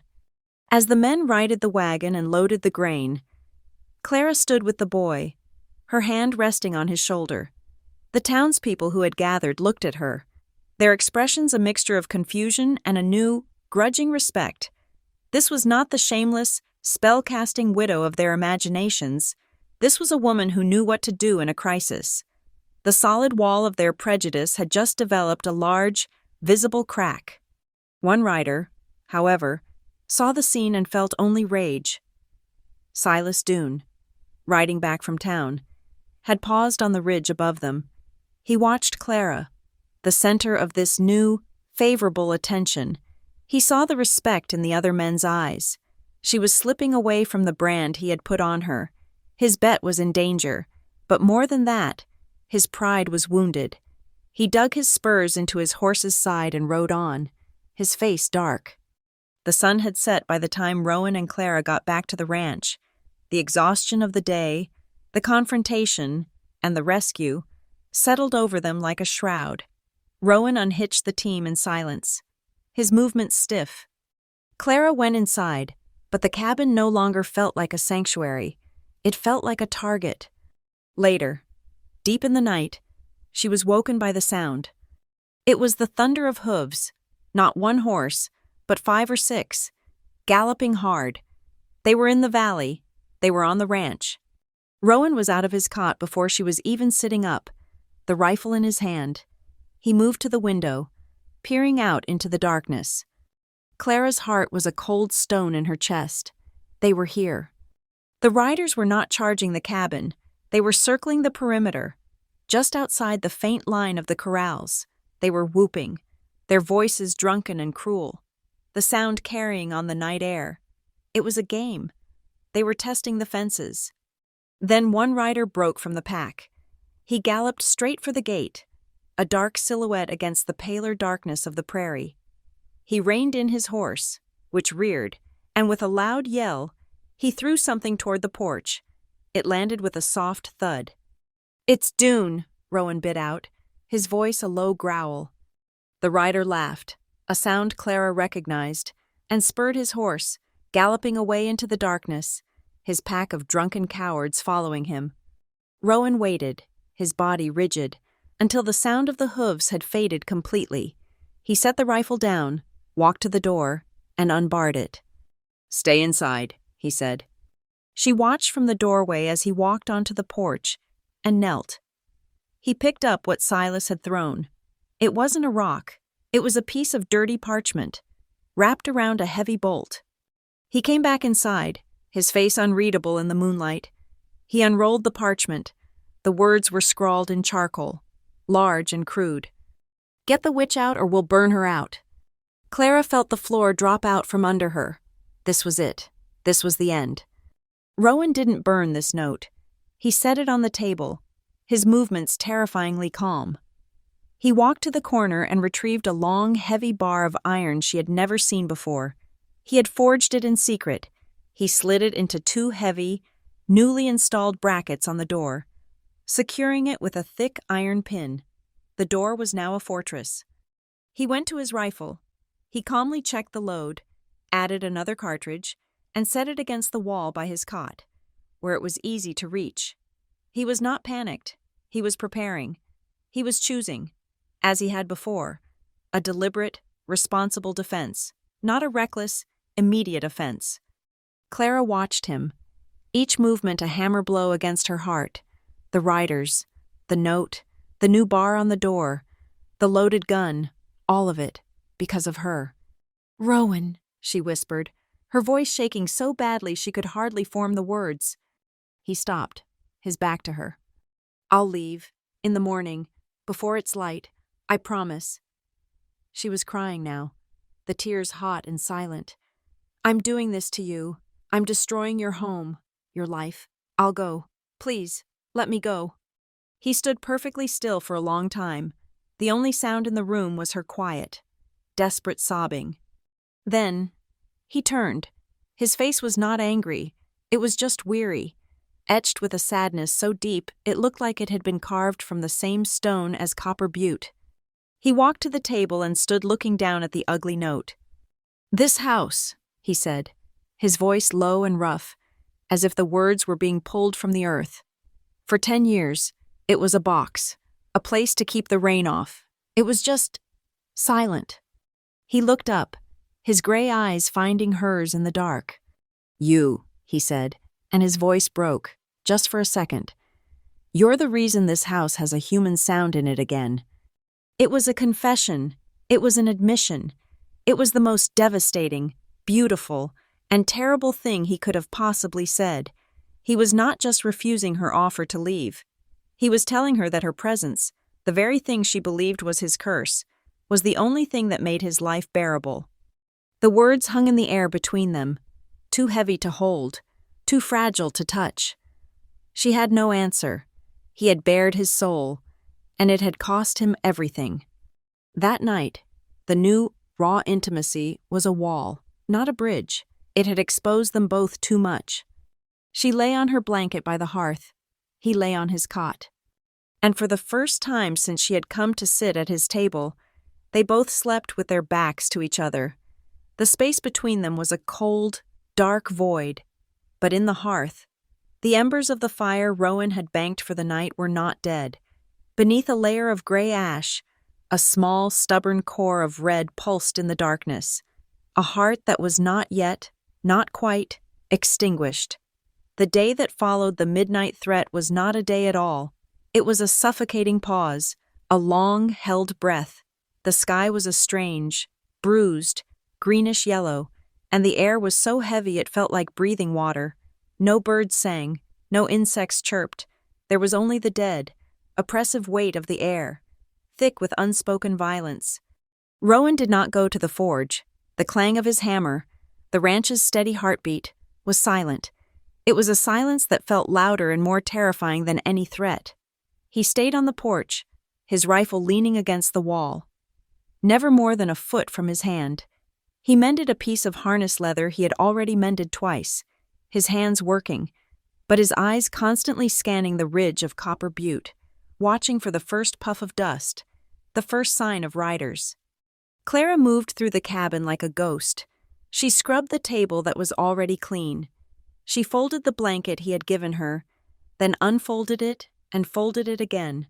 The cabin, once her sanctuary, now felt like a trap, and she was the bait.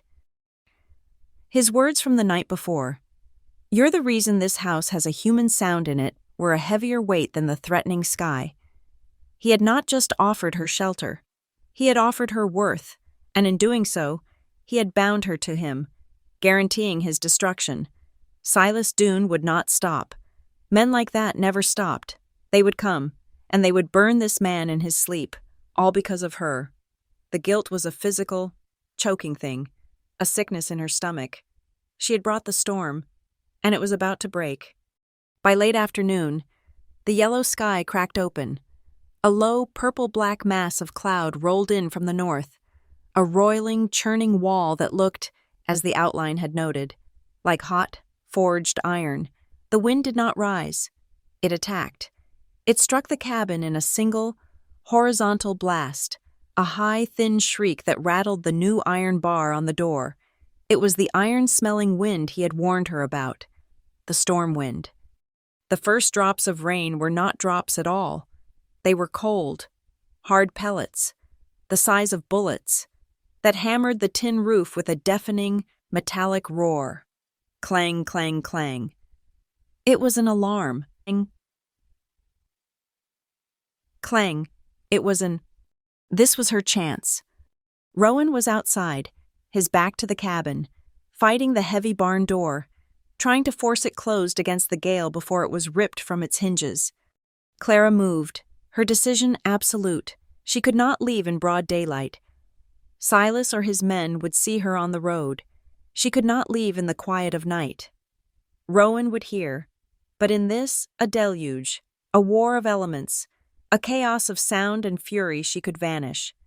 She ran to her corner by the hearth, her hands, shaking so hard she could barely make them work, fumbled for the small canvas satchel she had arrived with.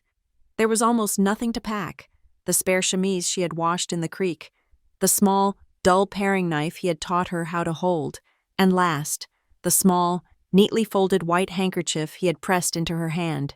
She tucked it in, her fingers brushing the neat, even stitches. It felt like stealing. It felt like a betrayal.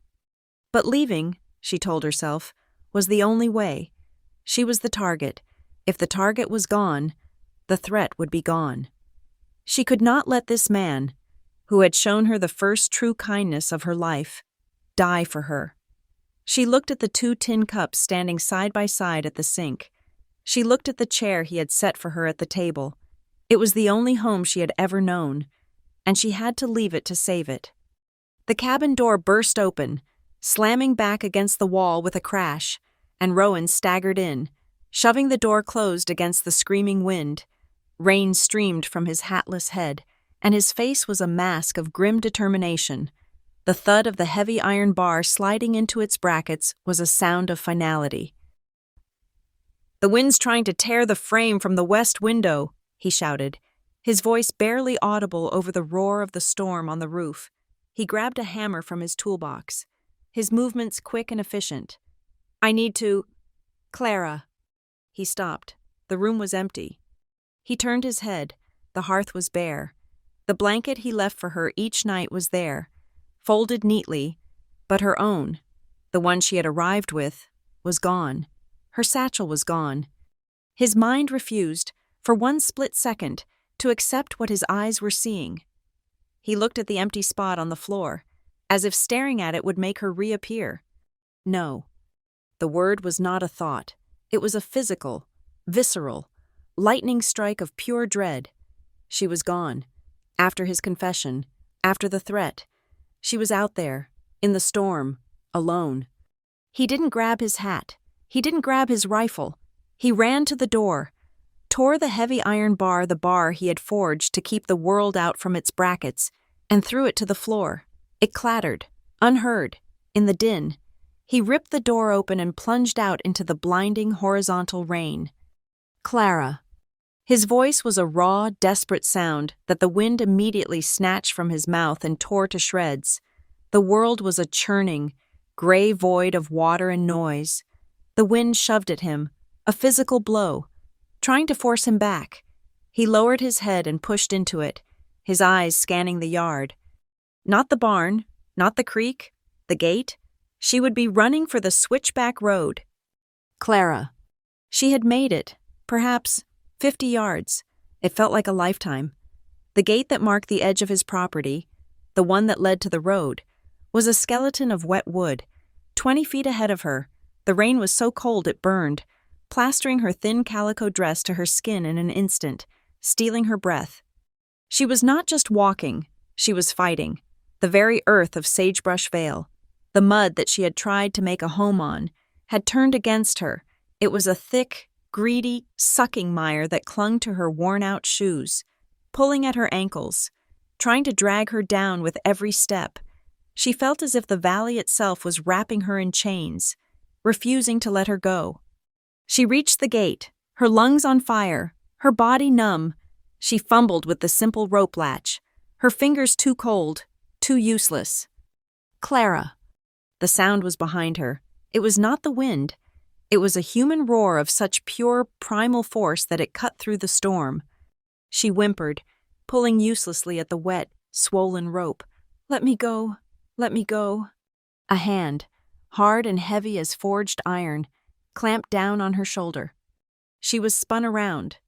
Rowan stood before her, a titan in the storm, a terrifying figure of pure, elemental rage.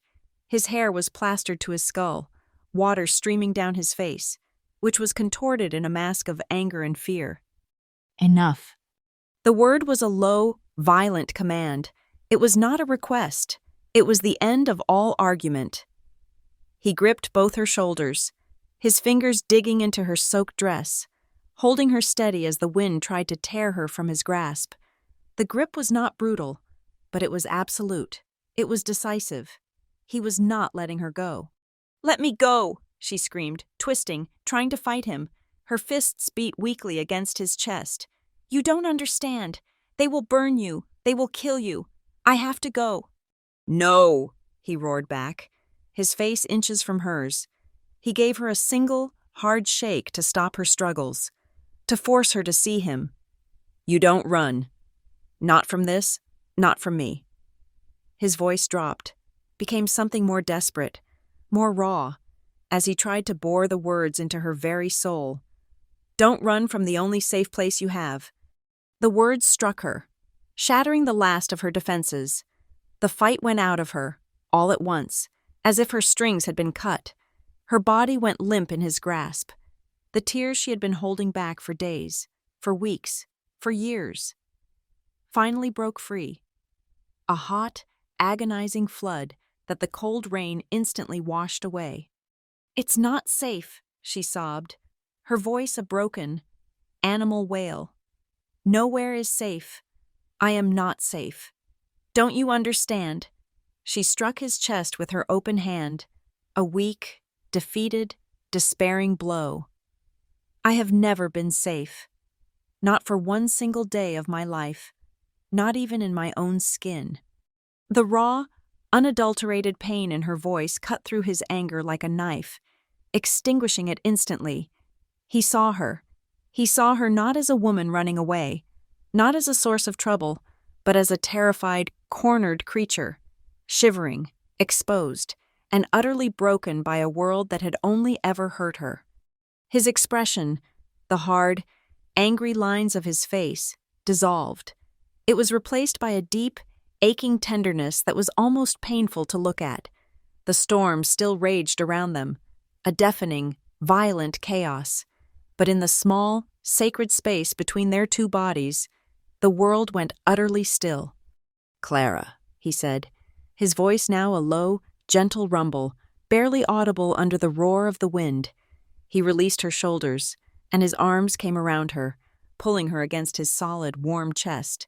He smelled of rain and iron and safety. He fumbled with the button of his heavy canvas coat, pulling it open. He tucked her head under the flap, pressing her face against his neck, sheltering her from the wind. His hand, large and calloused, came up to cup the back of her head. Holding her there, he was shielding her with his own body. "Then stay," he whispered, his lips moving against her wet hair. The word was not a command. It was a plea. "Stay, until your body believes it. Stay until you believe it." She stopped fighting. She stopped crying. She just was. Her hands, which had been beating against him, crept up and clutched the front of his shirt, her fingers knotting in the wet, coarse canvas, and she held on. They stood there, two small, defiant figures locked together, a single island in the middle of the roaring, violent storm. They stood, shaking, shaking from the bone-deep cold, shaking from the terror, and shaking, finally, from the profound, terrifying relief of surrender. He didn't let go. After a long minute, a minute that stretched into an eternity, he shifted his grip, one arm locking firmly around her waist. He began to walk, half carrying her, back toward the cabin. She didn't help. She couldn't. Her feet dragged through the mud that had tried to claim her. She just let him lead her. He kicked the cabin door open, pushed her gently inside into the relative, blessed quiet, and then slammed it shut against the wind. The thud of the heavy iron bar sliding back into its brackets was the most beautiful sound she had ever heard. It was the sound of a lock turning, the sound of a cage opening, the sound of a final, definitive choice. She was standing in the middle of the room, dripping, shivering so violently her teeth rattled in her skull. She was a drowned thing, a refugee washed ashore. He didn't light the lamp. He walked to the hearth, where the embers still pulsed faintly. He tossed on a piece of dry kindling, then another, blowing on them until a small, hesitant flame flickered to life, casting a weak, golden light. He turned to her. He didn't speak. He went to his cot, grabbed his own dry wool blanket, and came back to her. He wrapped it around her shoulders, pulling it tight. The shivering was too deep. A part of her was still out in the cold. He sat on the floor, his back against the warm stones of the hearth, and pulled her down with him. He sat her between his legs, her back pressed firmly against his chest. He wrapped his arms around her, over the blanket, enclosing her completely. He was a living wall, sharing his own heat, blocking out the memory of the cold. They sat in the near darkness, listening to the storm try to tear the world apart, but it couldn't get in. The wind howled and shrieked, but inside the cabin, there was only the sound of the rain, the soft crackle of the new fire, and the steady, thudding beat of his heart against her back. The warmth returned. It came slowly, seeping from his body into hers. It moved into her frozen limbs, into her bones, into her cold, terrified heart. It was a silent, unwritten vow. He had not just brought her in from the storm, he was the shelter. The storm raged for hours, a relentless, primal assault, but inside the cabin, the world was reduced to the small, warm circle of firelight. They sat, unmoving, for a long time. The only sounds were the crackle of the flames, the steady, rhythmic roar of the rain on the tin roof, and the quiet, mingled sound of their breathing. Clara's violent shivers had subsided, replaced by a deep, weary stillness. She was still cocooned in his blanket, her back pressed against his solid chest, his arms a secure wall around her. Finally, the fire began to burn low. The practical needs of life returned, pulling them from the deep, silent pact of the storm. Rowan stirred first, his muscles stiff. He loosened his hold, giving her space. "The fire," he murmured, his voice rough. Clara nodded, her body feeling heavy, anchored. She didn't move as he stood up, his limbs cracking in protest. He went to the porch, braving the spray for a moment to retrieve a log from the small pile he kept there. He returned, droplets of water glistening in his hair, and carefully settled the wood onto the embers.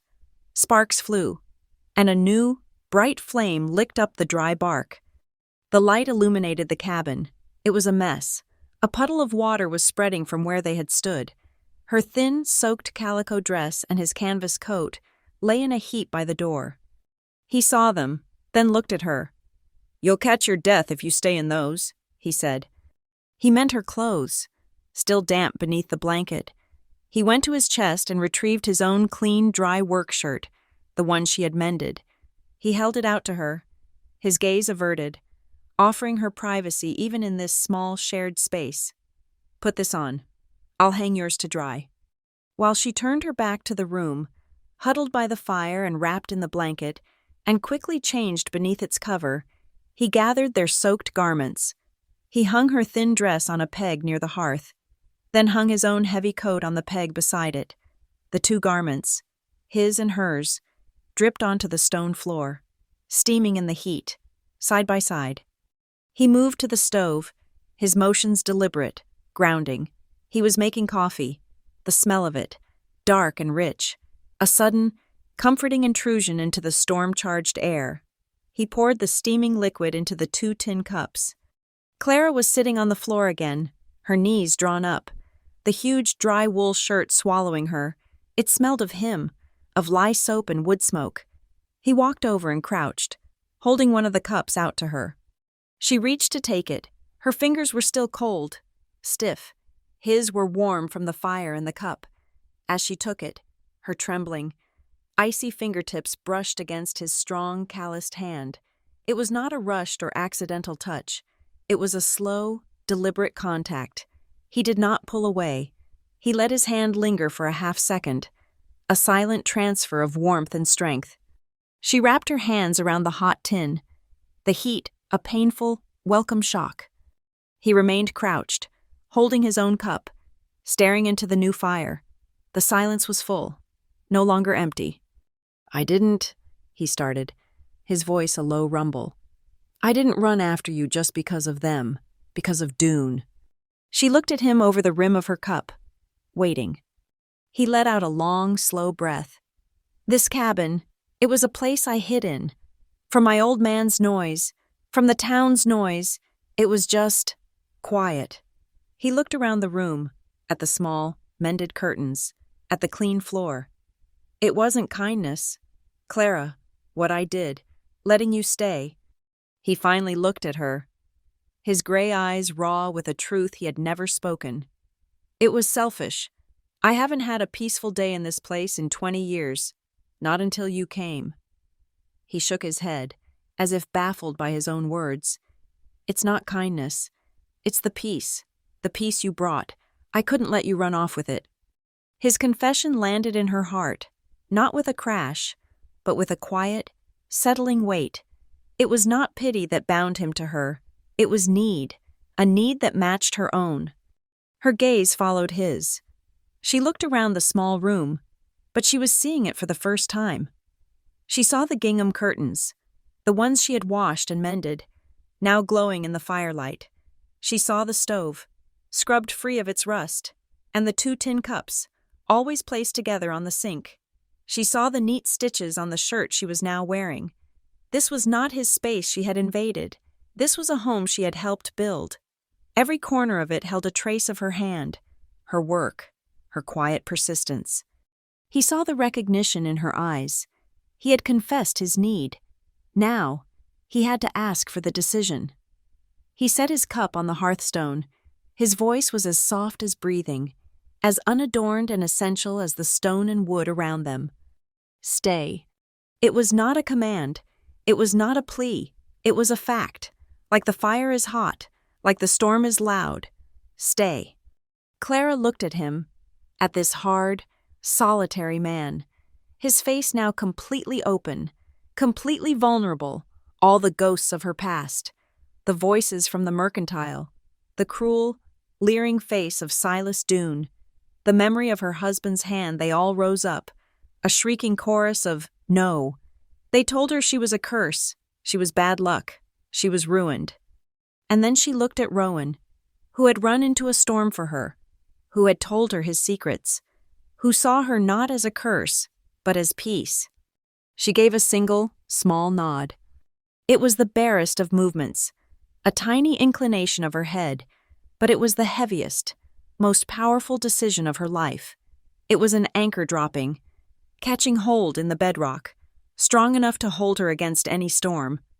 A long, shuddering breath escaped him, one he seemed to have been holding since he found her at the gate. The tension that had held his body rigid for days finally broke. He didn't move, not at first. He just watched her, his eyes tracing her face in the firelight. Then, slowly, as if not to startle her, he reached out and took her left hand, the one that wasn't holding the cup. He didn't pull her. He didn't demand. He just held her hand, turning it over in his. He looked at the pale skin, the faint, faded bruise on her knuckles, the raw, red line of her old burn. Then, he did something that shattered her. He bent his head, his rough beard brushing her skin, and he pressed a kiss to the back of her hand. It was a gesture of such profound, archaic respect, so tender and so at odds with the rough-hewn man he was, that it broke her heart. It was not a kiss of passion, it was an oath. He looked up, his face now impossibly close. He leaned in, and she did not pull away. He rested his forehead against hers. They stayed like that, foreheads touching, sharing the same air, their breath mingling. She could feel the steady pulse in his temple, see the flicker of the fire reflected in his closed eyelids. He breathed in, as if to steady himself. "You're safe," he whispered, the words a vibration against her skin, a promise spoken directly into her mind. "You are safe here." It was the benediction she had been waiting her entire life to hear. A small sound, half sob, half sigh, escaped her. She let the tin cup rest on the floor. Her arms, which had been clutching her knees, found their way up, around his strong neck, her fingers tangling in the thick hair at his nape. His arms came around her, solid and sure, pulling her from the floor and into his lap. He held her, his embrace not crushing, but complete. He held her as if she were something infinitely precious, something he had almost lost to the flood. Her face was buried in the warm, dry wool of his shirt, and she breathed in the scent of him, the scent of wood smoke and iron, and a peace so deep it felt like the center of the earth. He just held her. The storm roared outside, a distant, angry, defeated animal. The fire cast a warm, golden glow over them, painting them in light.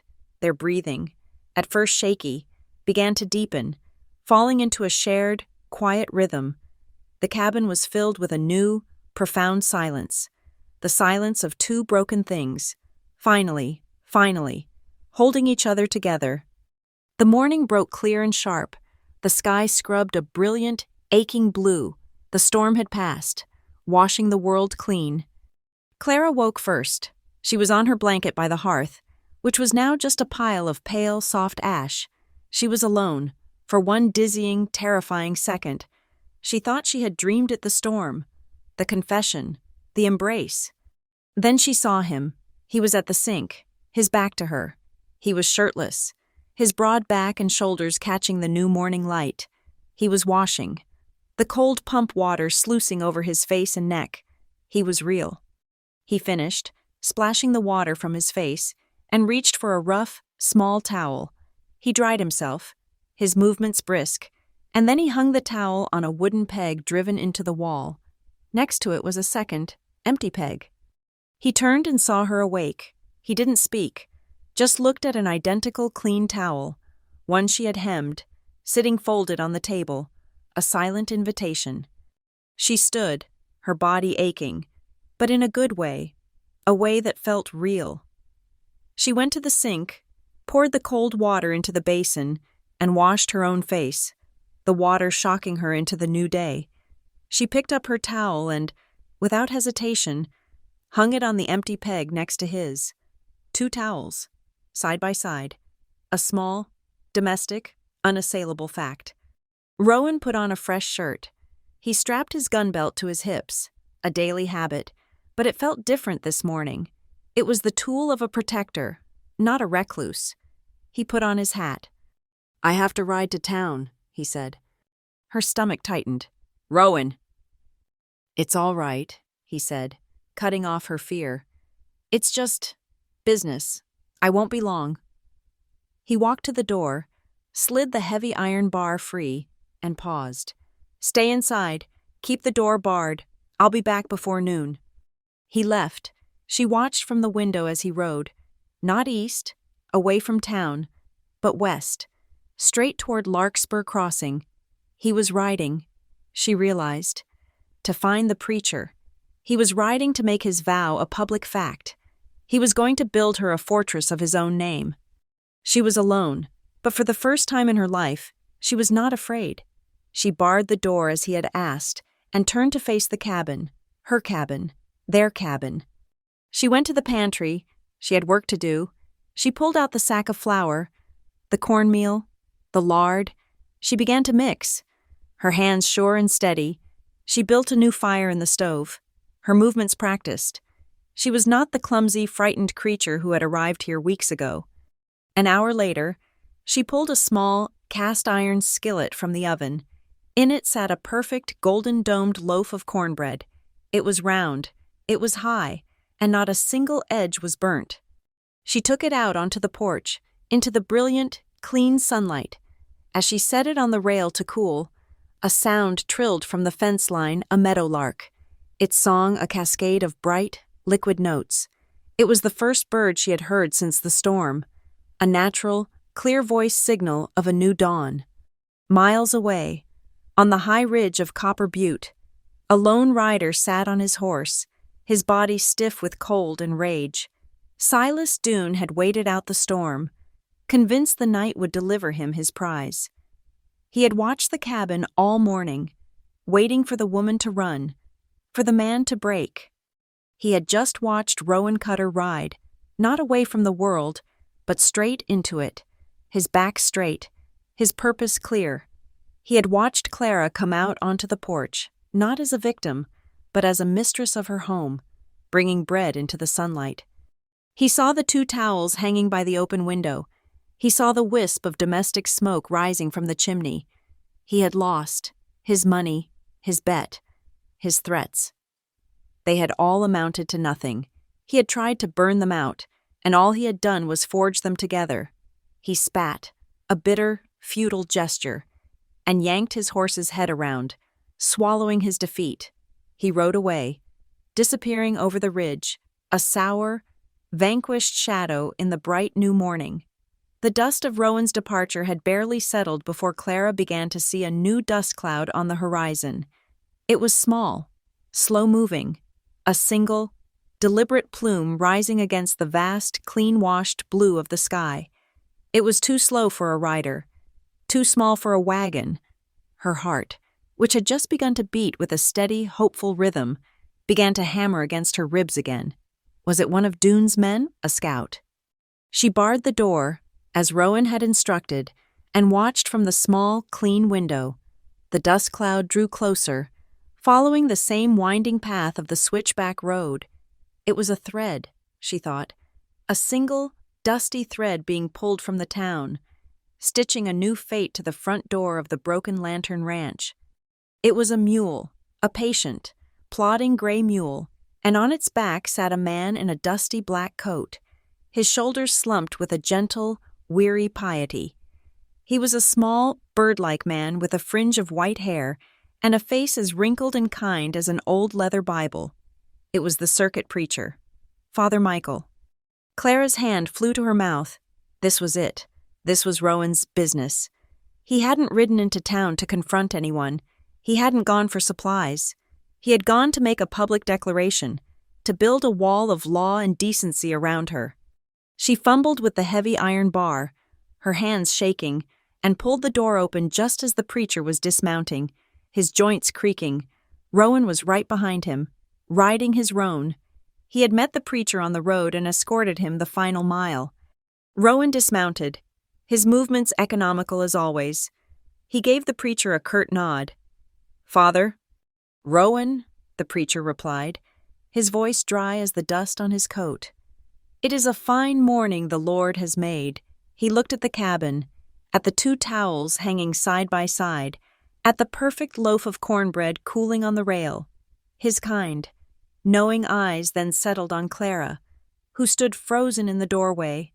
She smoothed the front of her dress, the faded blue one she had arrived in. It was clean, mended, but it was still the dress of a refugee. She was acutely aware of her bare feet on the wooden porch, of her uncombed hair. Rowan came to stand beside her. He didn't take her hand. He didn't put an arm around her. He just stood there, his boots planted firmly on the ground. He had put on his clean, mended shirt, and he had made a clumsy attempt to comb his hair with water. He looked, she thought, like a fence post that had weathered 1,000 storms. He was not dressed up. He was not performing. He was simply standing straight, a man presenting a fact to the world.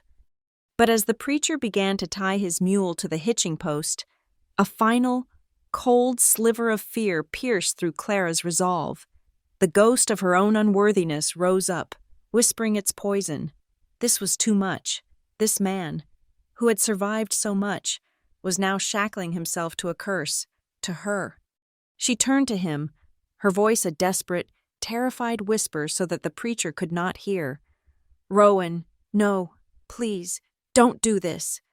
His gaze, which had been fixed on the horizon, dropped to her. "It's done." "But why?" she pleaded, her eyes filling with tears.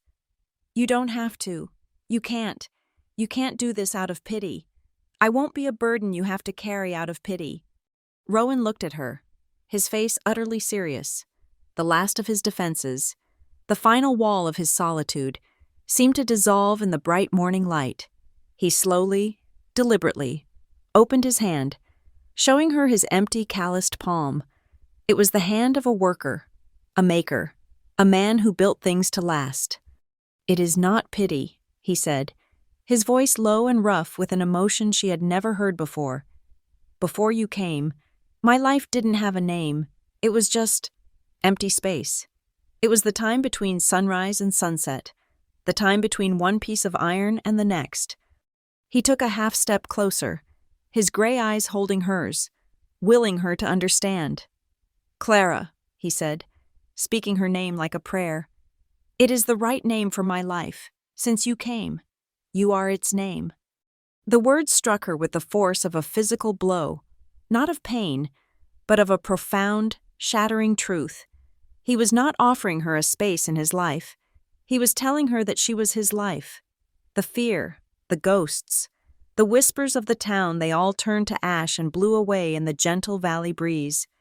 The preacher, his mule secured, walked up the steps, his Bible in his hand. "Shall we?" he asked, his smile gentle. They did not go inside the cabin. They stood in the doorway, the threshold between the wildness of Sagebrush Vale and the safety of the home they had built. The ceremony was as simple and unadorned as the life it was meant to sanctify. The noon sun was high, and its light, filtering through the fine, ever-present dust of the valley, created a soft, golden haze. As Clara stood in the doorway, this golden light caught her, turning the faded blue of her dress into a shimmering halo. Rowan stood beside her, a dark, solid silhouette against the bright world. The preacher's words were not a sermon. They were the simple, time-worn words of the book, spoken in a voice that had seen too much of life to be overly sentimental. He spoke of companionship in a hard land, of two fires burning brighter than one, of a shared shelter against the storms. When it was her turn to speak, Clara's voice did not break. It was a quiet sound, a whisper against the vast silence of the valley, but it was as steady and sure as the foundation of the cabin itself. She was not making a promise to a fairy tale. She was not accepting a dream. She was making a vow to a home, to a man who was as solid and real as the earth beneath her feet. Rowan's response was a low, gravelly sound, a vow forged in iron and silence, a promise that would never bend and never break. And then it was over. The preacher smiled, made a small note in a worn leather ledger, and shook Rowan's hand. He nodded kindly to Clara. "May God's peace be upon this house, child." He would not stay for a meal. He had other souls to tend to.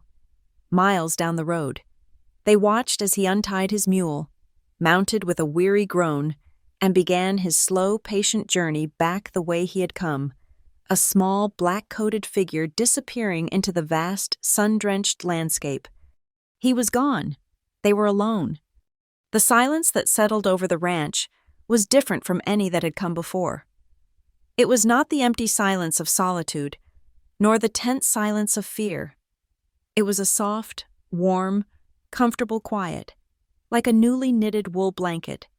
Rowan bolted the door, the sound no longer one of defense, but of privacy. He went to the stove and poured 2 cups of the coffee Clara had made. He brought them to the table. They sat, as they always did, in their 2 chairs, facing each other. The 2 tin cups rested side by side next to the small pot. Clara wrapped her hands around her cup, the warmth seeping into her skin. She felt a profound sense of stillness, a feeling that she had finally, after a lifetime of running, reached the end of the road. Rowan reached across the small table. He did not take her hand. He simply laid his own hand over hers where it rested on the table. It was a gesture of simple, profound possession. It was a gesture larger than any spoken vow, more binding than any law. His hand was warm, heavy, and sure. He leaned forward, his voice a low, intimate whisper that was meant only for her. "This house," he said, his gaze as steady and true as the northern star, "is now open because of you, and it is closed because of the rest of them." It was his final promise. He was not just her husband. He was her shield. He had drawn the line, not around her, but around them. The world was out there. They were in here, and the door was now locked. The last knot of fear, the old, tight, ugly knot that had lived in her chest for as long as she could remember, finally, completely, untied. Later.